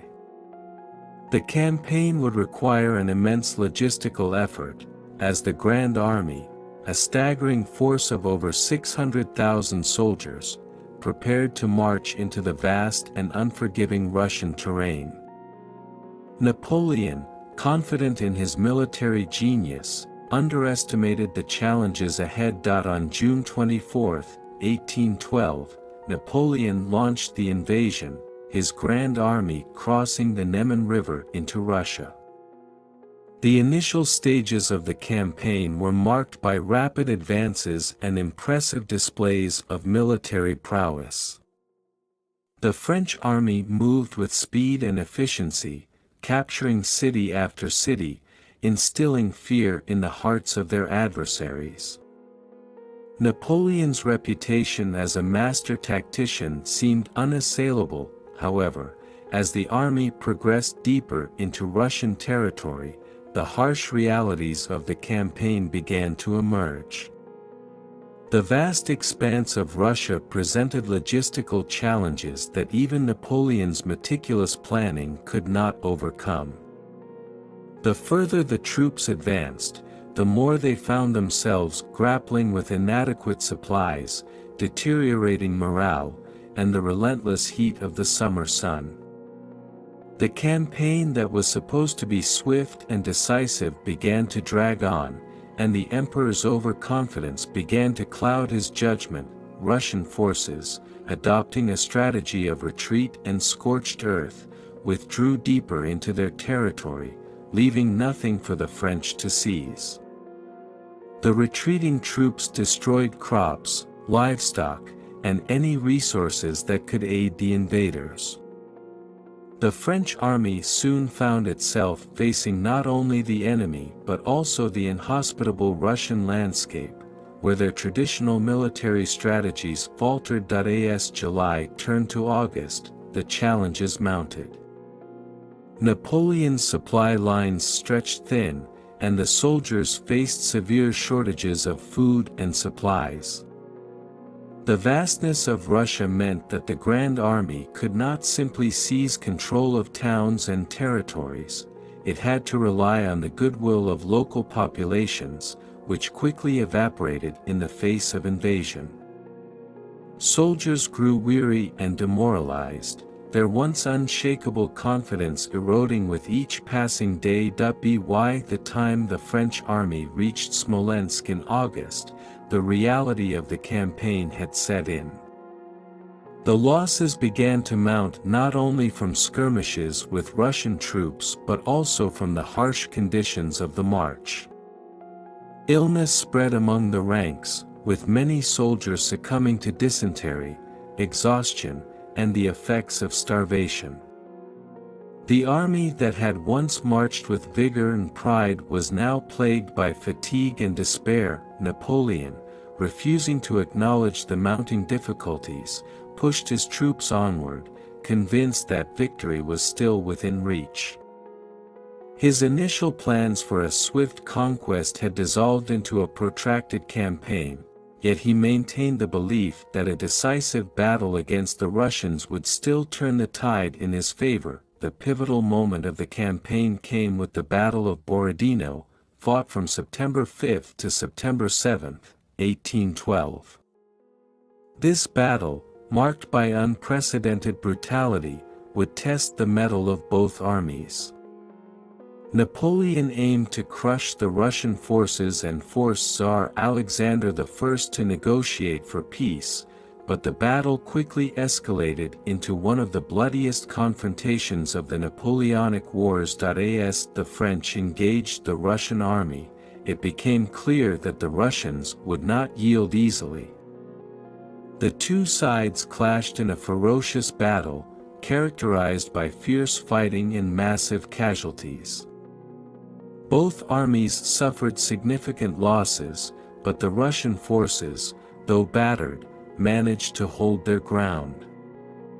By the end of the engagement, approximately 70,000 soldiers lay dead or wounded, leaving a bloody landscape that spoke to the horrors of war. Despite claiming a tactical victory, the Battle of Borodino proved to be a hollow achievement for Napoleon.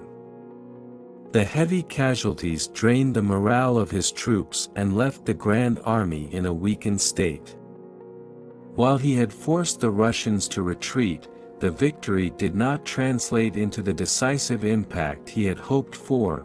After Borodino, Napoleon's forces pushed on toward Moscow, believing that capturing the Russian capital would lead to an end to the conflict. However, as they entered the city in mid-September, they were met with an eerie silence. The once thriving capital had been largely abandoned, its inhabitants fleeing into the countryside. The Russians had executed their strategy of scorched earth, denying the French any resources. Napoleon set up camp in the heart of Moscow, convinced that the Tsar would soon capitulate. But as the days turned into weeks, the promised surrender did not come. Instead, the city itself began to burn.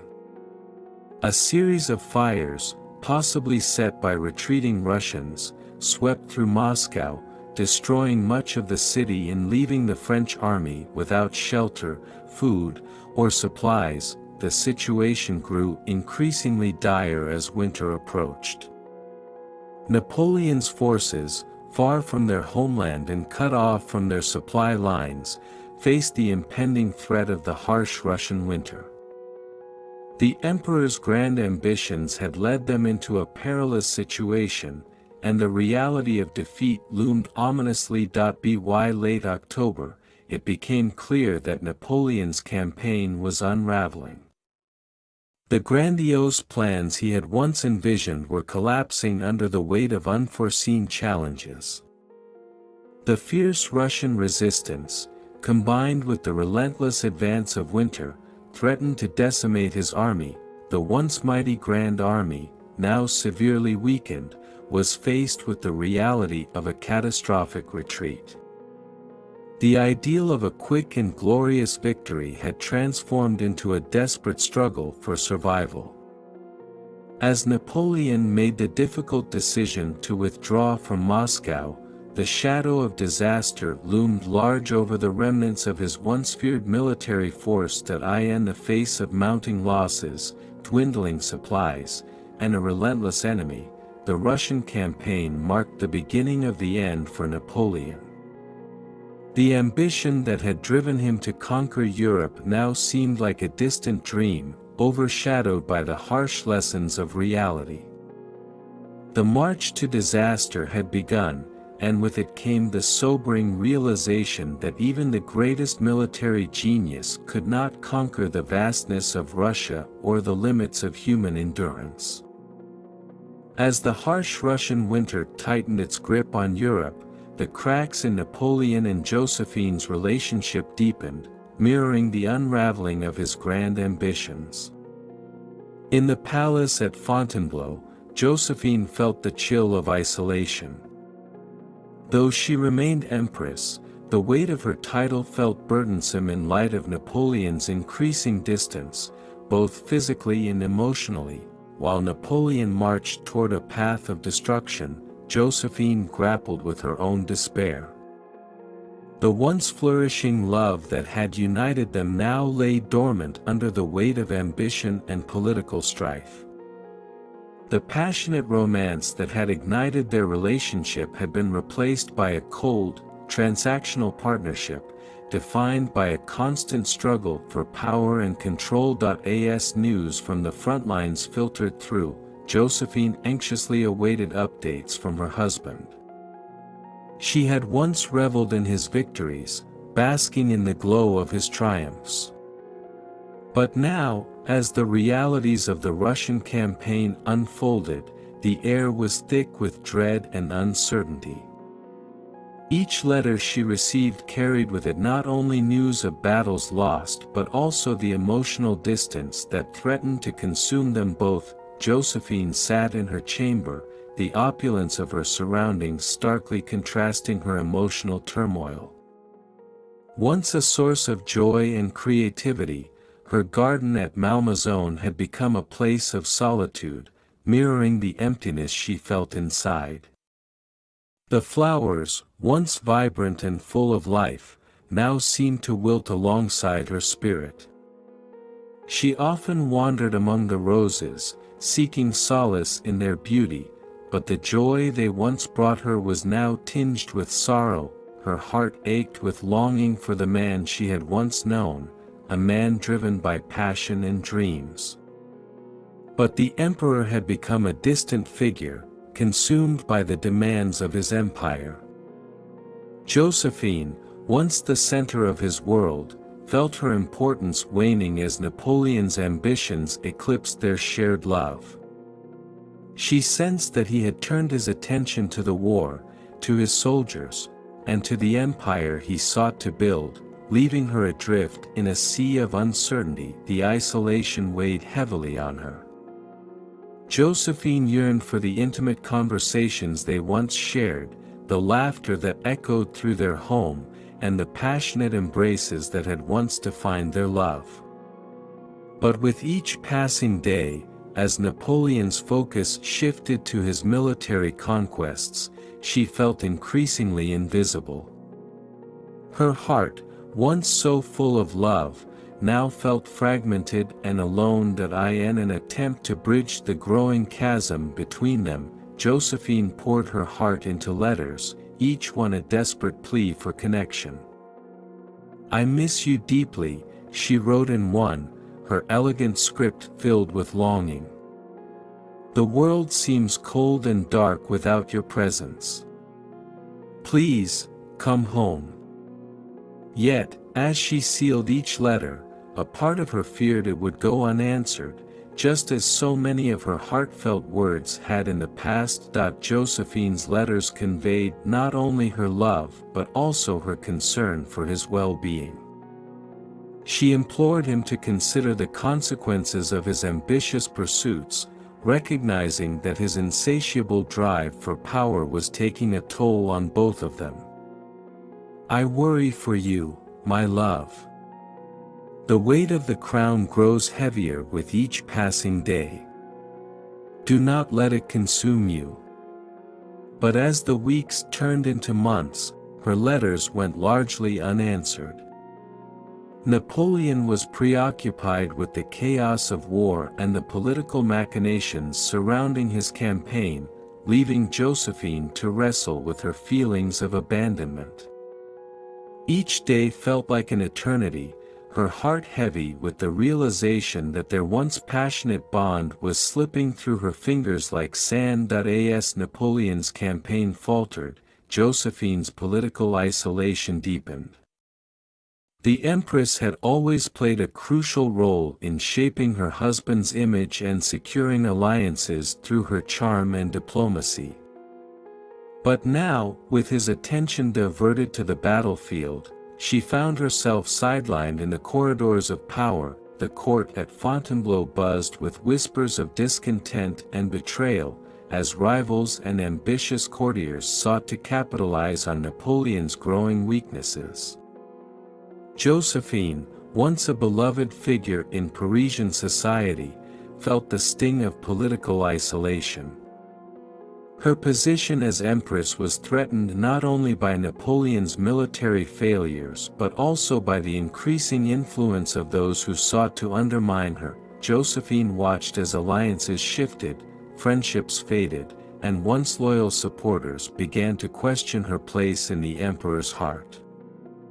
The court that had once embraced her now felt hostile, filled with intrigue and deception.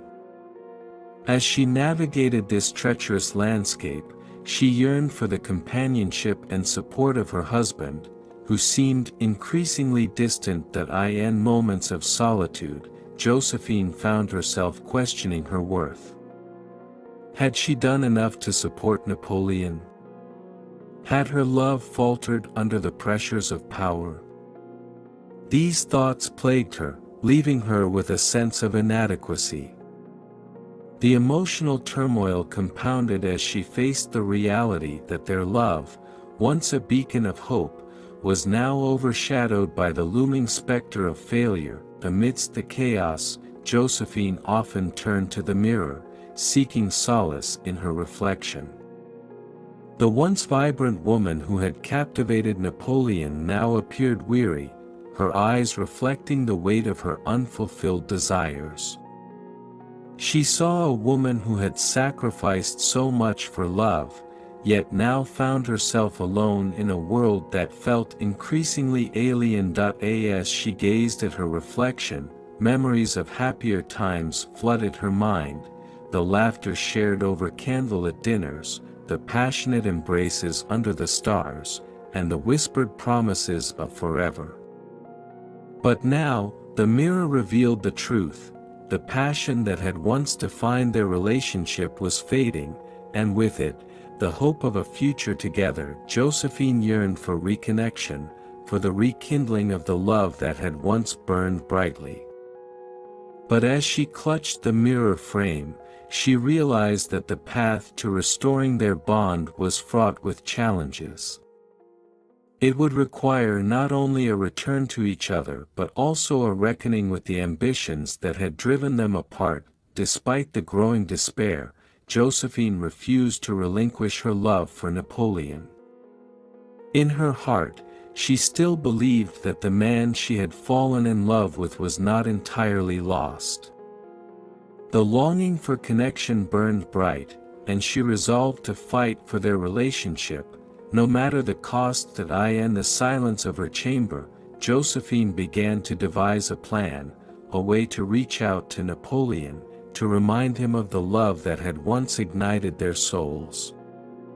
She would send a letter filled with her deepest emotions, a declaration of her unwavering support, and a reminder of their shared dreams. As she poured her heart onto the pages, a flicker of hope ignited within her. Josephine understood that their love was not simply a product of ambition but a profound connection forged through shared experiences and dreams. With each stroke of her pen, she breathed life into her hopes for reconciliation, envisioning a future where they could once again stand united against the storms of ambition and despair. Though the road ahead was uncertain, Josephine resolved to fight for their love, knowing that even amidst the crumbling empire, the heart could still find a way to endure.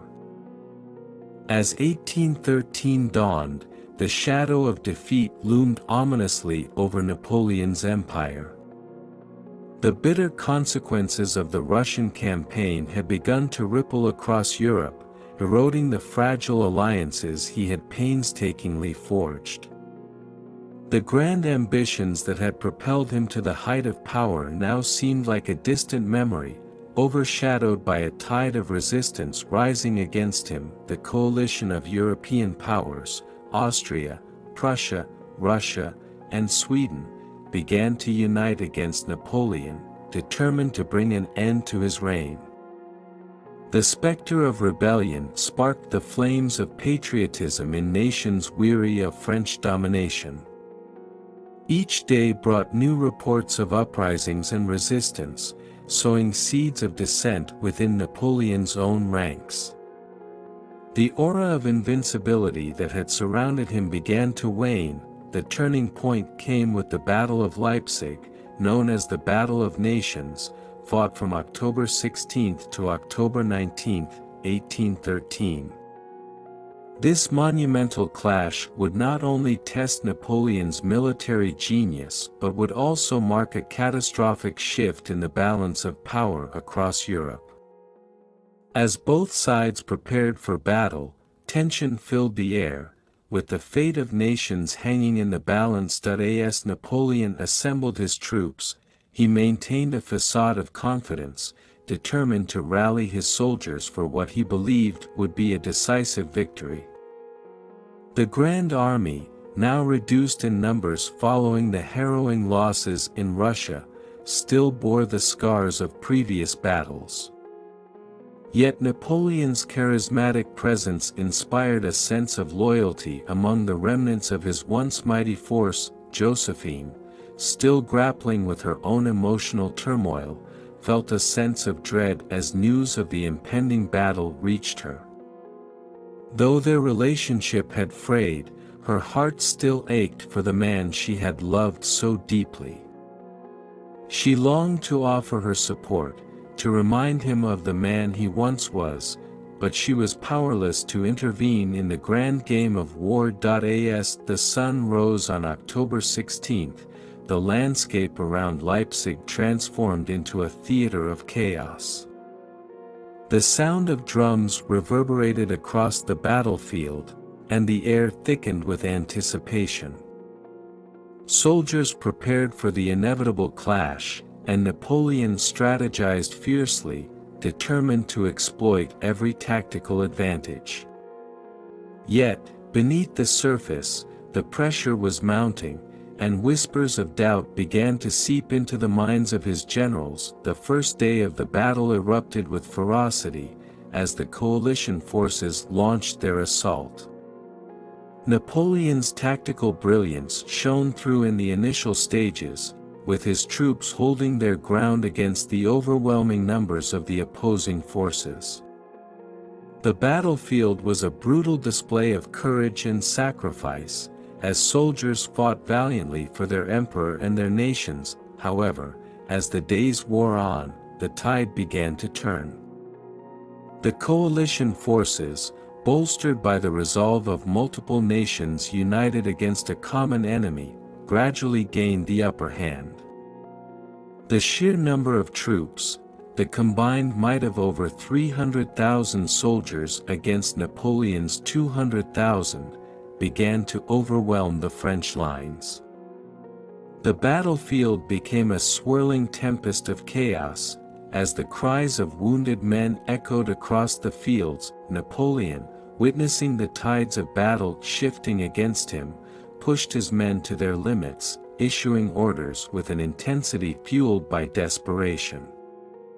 He refused to yield, convinced that victory was still within reach. But as night fell on October 17, the reality of their situation became painfully clear. The coalition had found their footing, launching relentless assaults that began to fracture Napoleon's defenses. By the end of the third day, the Grand Army was reeling. The combination of attrition, relentless assaults, and the harsh weather conditions began to sap the soldiers' will to fight. Exhaustion settled over the battlefield like a heavy fog, and the grim realization that victory was slipping away weighed heavily on Napoleon's heart. In the final push on October 19, the coalition forces launched a coordinated attack that shattered the remnants of Napoleon's defense. The emperor, desperately trying to rally his troops, felt the air of invincibility that had once enveloped him begin to dissipate. As the battle raged, it became clear that his empire was crumbling before his eyes. The pivotal moment came when the strategic Leipzig positions fell into enemy hands. The panic spread through the French ranks as reports of breaches reached Napoleon. It was a crushing blow, and with it came the harsh realization that defeat was imminent. As chaos erupted, the once mighty Grand Army began to fracture, with soldiers retreating in desperation. In the aftermath of the battle, the scale of the defeat became clear. The toll was staggering. Approximately 100,000 French soldiers lay dead or wounded, while coalition forces had suffered similar losses. The battlefield, once a symbol of Napoleon's invincibility, was now a haunting reminder of the consequences of ambition. The coalition forces emerged victorious, marking the beginning of the end for Napoleon. As news of the defeat reached Paris, the atmosphere shifted. Dissent simmered in the streets, and political factions began to rise, emboldened by the emperor's perceived vulnerability. Back at Fontainebleau, Josephine felt the tremors of impending disaster. The news of the Battle of Leipzig shattered any lingering hope she had harbored for their future. The isolation she had experienced grew more profound, mirroring the crumbling empire she had once stood beside. In her heart, she understood that this defeat would alter the course of history, but it also felt like a personal defeat, signaling the demise of her dreams for their love. Napoleon's fall from power had begun in earnest, and with each passing moment, it became clear that the tide of fortune had irrevocably turned. The once mighty emperor, once revered as a demigod of warfare, was now a man facing the consequences of his ambition. As Napoleon retreated from Leipzig, his thoughts turned inward. He had always been a man of destiny, a figure who had shaped the course of Europe with a mere flick of his wrist. But now, he was a man grappling with defeat, facing the reality that the grand empire he had built was beginning to crumble. The defeat at Leipzig marked a critical turning point, one that would send shockwaves throughout Europe. The coalition forces, emboldened by their victory, began to rally for the final push against the emperor. The specter of exile loomed on the horizon, a fate he had once thought unthinkable. In the weeks that followed, as the political landscape shifted dramatically, Josephine remained at the palace, anxiously awaiting news of her husband.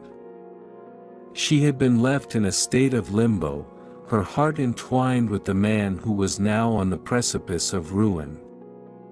The weight of their love, once a source of strength, now felt like a chain binding her to the fate of an empire in disarray. As the sun set on the horizon, casting long shadows over the crumbling facade of the imperial palace, Josephine stood on her balcony, gazing into the distance.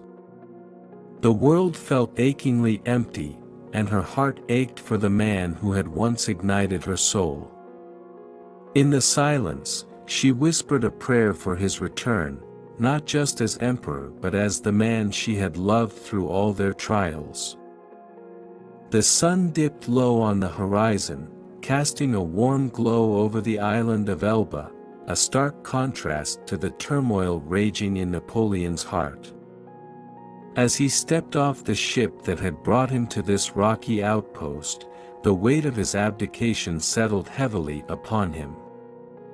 Once the Emperor of the French, a man who had shaped the course of Europe, he was now a prisoner of his own ambition, marooned on a small island in the Mediterranean. Napoleon's arrival on Elba was a bittersweet affair. Though he was granted the title of Emperor of Elba and a small army of 1,000 men, it was nothing compared to the vast empire he had built through blood, sweat, and sheer will. The island was beautiful, its shores kissed by azure waves, but the beauty felt like a cruel joke against the backdrop of his shattered dreams. Each wave that lapped against the rocks echoed the losses he had suffered, both on the battlefield and in his personal life. As he wandered the picturesque streets of Portoferrao, Napoleon found himself surrounded by a quiet that felt foreign to him. The bustling courts of Paris, filled with intrigue and ambition, were now a distant memory. Here, the only whispers were those of the wind and the gentle rustle of olive trees. He was forced to confront the stark reality of his situation. He was an emperor without an empire. In the solitude of his exile, Napoleon spent countless hours reflecting on his rise and fall.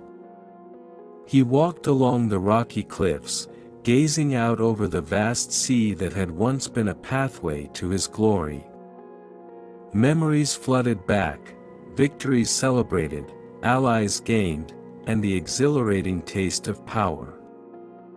Yet, intertwined with these memories were the bitter reminders of his failures, the disastrous Russian campaign, the crushing defeat at Leipzig, and the unraveling of the empire he had fought so hard to build. In these moments of solitude, he grappled with feelings of anger and despair. How had it come to this? How had a man who had once commanded the loyalty of millions found himself exiled, stripped of power, and facing an uncertain future? The dreams that had once driven him, the visions of a united Europe under French leadership, felt like specters haunting his every thought. His dreams of conquest had been replaced by the stark reality of a quiet life on Elba. As he surveyed the landscape, he often found himself pondering the legacy he would leave behind. Would history remember him as a tyrant, a conqueror, or a visionary? The thought gnawed at him, leaving him restless. Napoleon's time on Elba allowed him to evaluate the decisions that had led to his downfall. He recalled the sacrifices made for the empire, the lives lost in battle, the betrayal of former allies, and the relentless pursuit of power that had consumed him. Each decision had been fueled by ambition, yet he had failed to foresee the consequences of that ambition. He had once believed himself invincible, a man destined to shape history. But now, he was a solitary figure, wandering the paths of a tiny island, grappling with the enormity of his choices. The weight of his failures pressed down upon him, and he found himself haunted by the faces of those who had suffered because of his ambitions. As he stood on the cliffs overlooking the sea, Napoleon felt a deep yearning for the connections he had lost along the way. He thought of Josephine, the love they had shared, the passion that had once burned bright, and the painful distance that had grown between them. Though their love had become increasingly complex, the bond they had forged remained a part of him. He had sacrificed much for his dreams of power, but the price had been steep, leaving him emotionally isolated. In the evenings, Napoleon often gathered his few loyal companions, engaging in discussions about the past, the present, and what the future might hold. They reminisced about the campaigns that had defined his rule and the battles that had solidified his reputation as a military genius. Laughter filled the air as they recounted tales of daring exploits, but beneath the joviality lay an undercurrent of sorrow, a shared acknowledgement of the empire that had crumbled. One evening, as they gathered around a modest dinner table, the conversation turned serious. One of his companions, a seasoned general, spoke up, breaking the silence that hung heavily in the air. "What will you do now, Napoleon? Will you accept this fate, or will you seek to reclaim what is rightfully yours?" The question hung in the air, igniting a fire within him. Napoleon felt a surge of determination. Though he was trapped on Elba, he refused to be defined by his exile. The embers of ambition still burned within him, flickering with the possibility of resurrection. He could not allow himself to fade into obscurity. His story was far from over. Days turned into weeks, and as Napoleon settled into the rhythm of life on Elba, he began to entertain the idea of escape. He recognized that the world had not forgotten him. The political landscape in Europe was shifting once again. The coalition forces, though victorious, were not without their fractures, and whispers of discontent echoed in the halls of power. Napoleon meticulously observed the movements of the island, analyzing the political climate and gathering information about potential allies. He engaged with the locals, earning their trust and loyalty, reminding them of the glory days of his rule. With each passing day, he felt the pull of his old ambitions stirring within him, igniting a desire to reclaim his place in history. As he gazed out at the horizon, the sun dipping below the waves, he made a silent vow to himself. He would not allow this exile to define him. He would plot, plan, and prepare for the day he could rise again, a phoenix from the ashes of his own making. In that moment, he began to envision a future beyond Elba. The embers of ambition, once nearly extinguished, flared back to life, illuminating a path forward. The world was still in flux, and if he played his cards right, he might once again become the architect of his destiny. Elba had become both a prison and a crucible for Napoleon. It was a place where he faced his demons and reflected on the man he had become. But it was also a place where he found strength, the strength to confront his past, to reassess his ambitions, and to plot a course toward the future he so desperately craved. As the days passed, the once shattered dreams began to take shape again, fueled by a resilient spirit that refused to be quenched.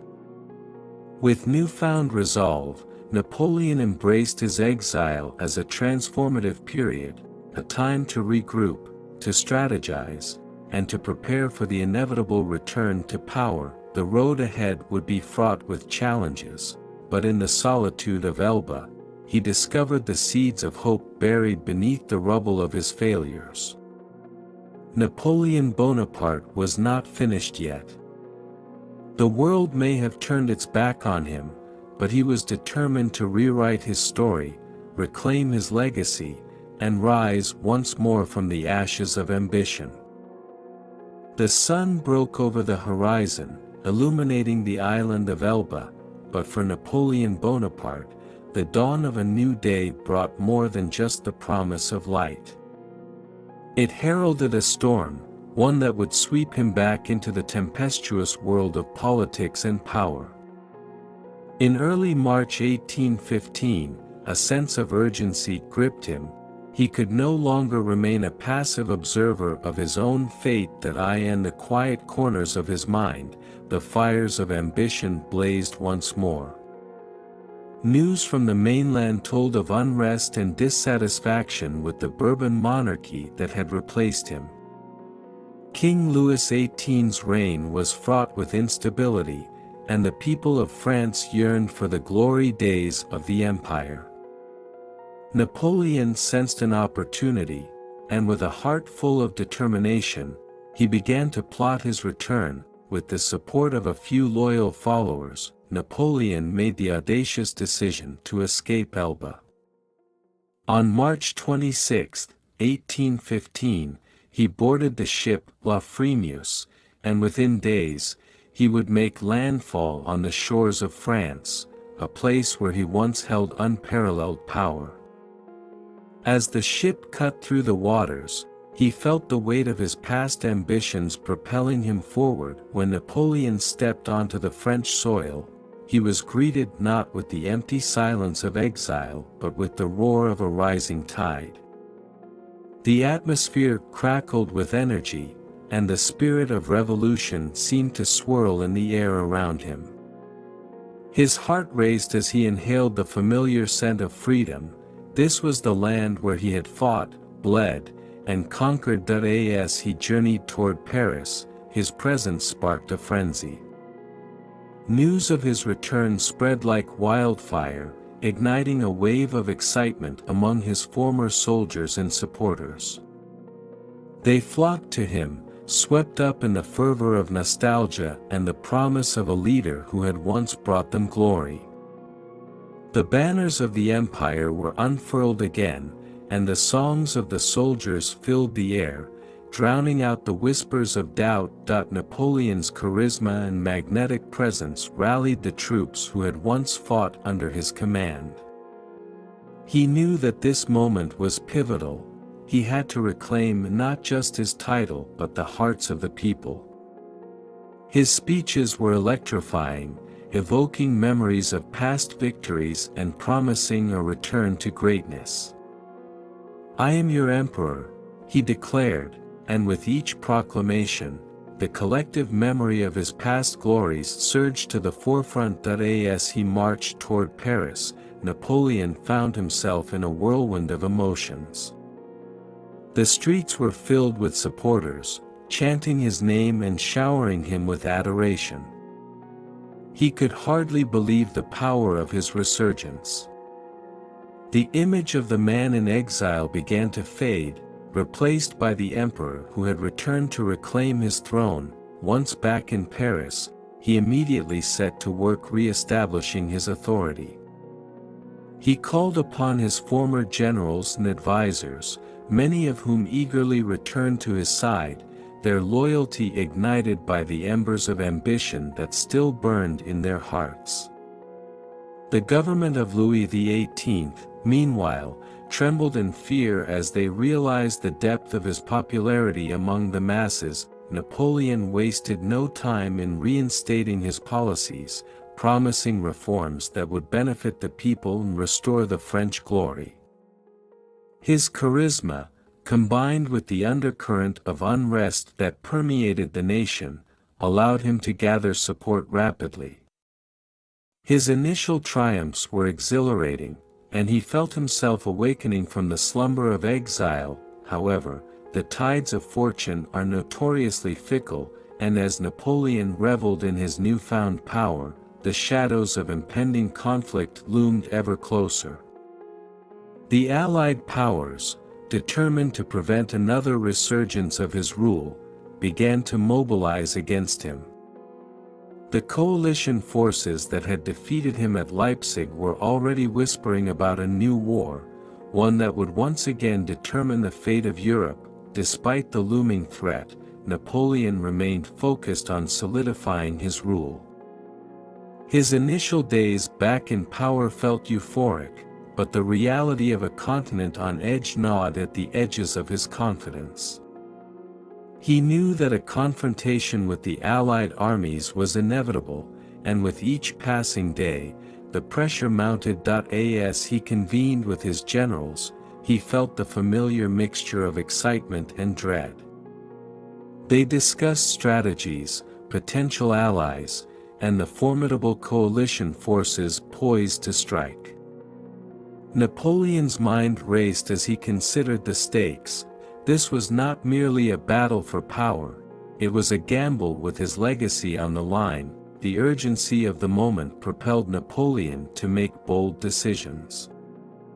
On June 15, 1815, he decided to strike first, leading his army toward Belgium, where the Duke of Wellington awaited with British forces. It was a daring maneuver, a testament to his relentless ambition. This time, he would not be caught off guard. He would take the fight to his enemies. With his army assembled, he rallied his troops with a fervor that sent chills down their spines. "We fight not just for land, but for our honor, for our future," he declared.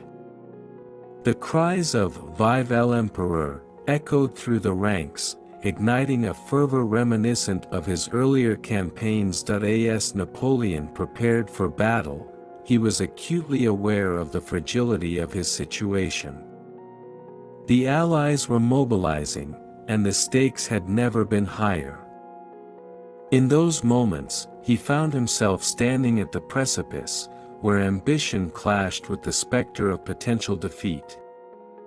The echoes of his past failures haunted him, yet the desire to reclaim his place in history overshadowed those doubts. In the days leading up to the fateful clash at Waterloo, Napoleon's mind raced with possibilities. He was aware that this was more than a military engagement, it was a chance to cement his legacy as a legendary figure, a man who had defied the odds and risen from exile to challenge the world once again. The 100 days of his brief resurgence had become a gamble against fate, a last hurrah for the once great emperor of the French.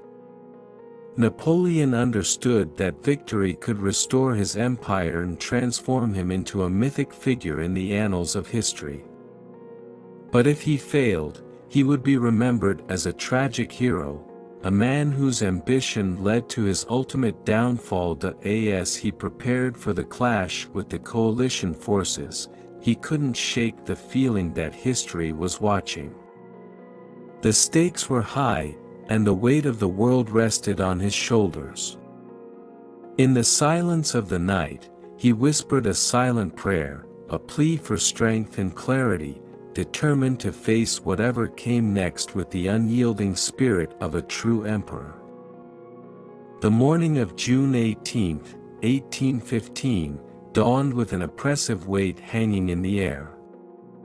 A thick fog clung to the ground, obscuring the fields of Waterloo as Napoleon Bonaparte prepared to face his greatest challenge yet. His mind was sharp, brimming with strategies and the echoes of his past victories.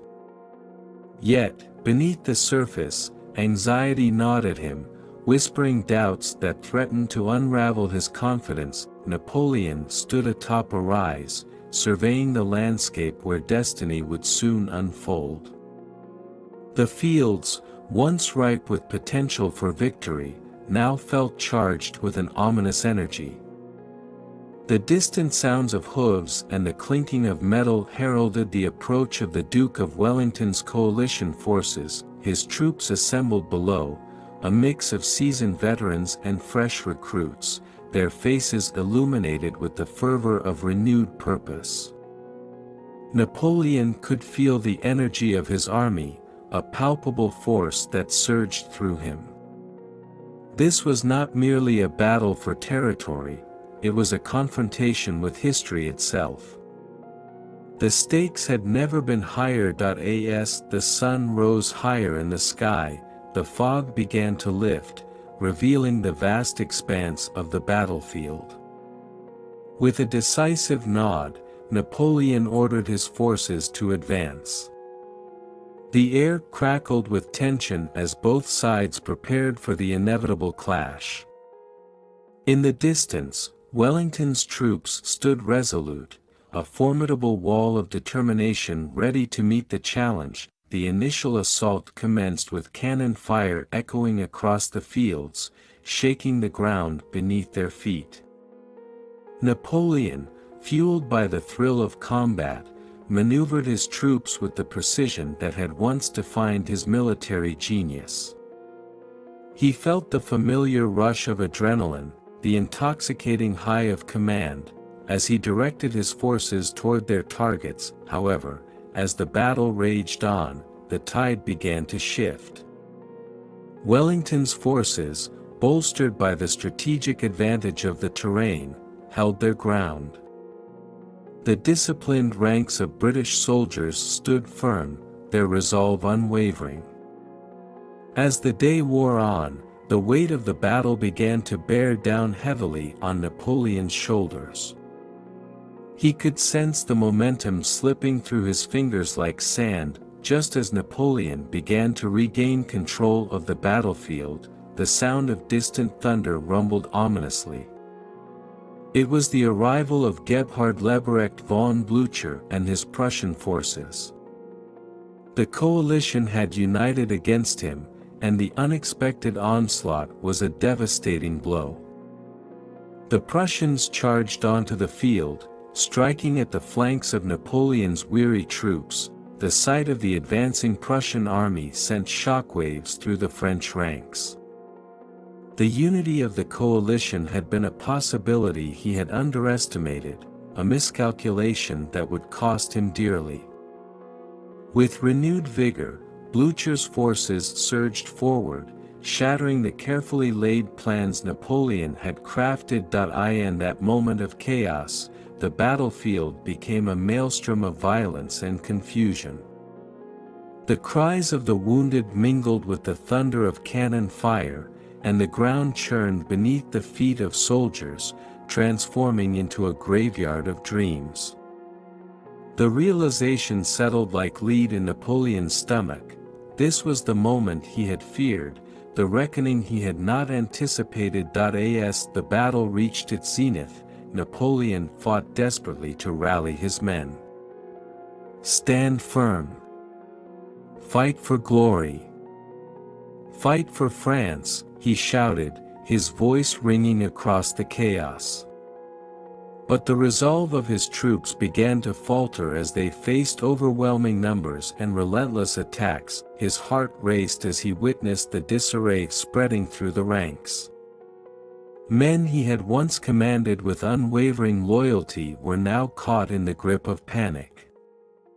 The dream of a glorious victory slipped further from his grasp, replaced by the chilling reality of defeat.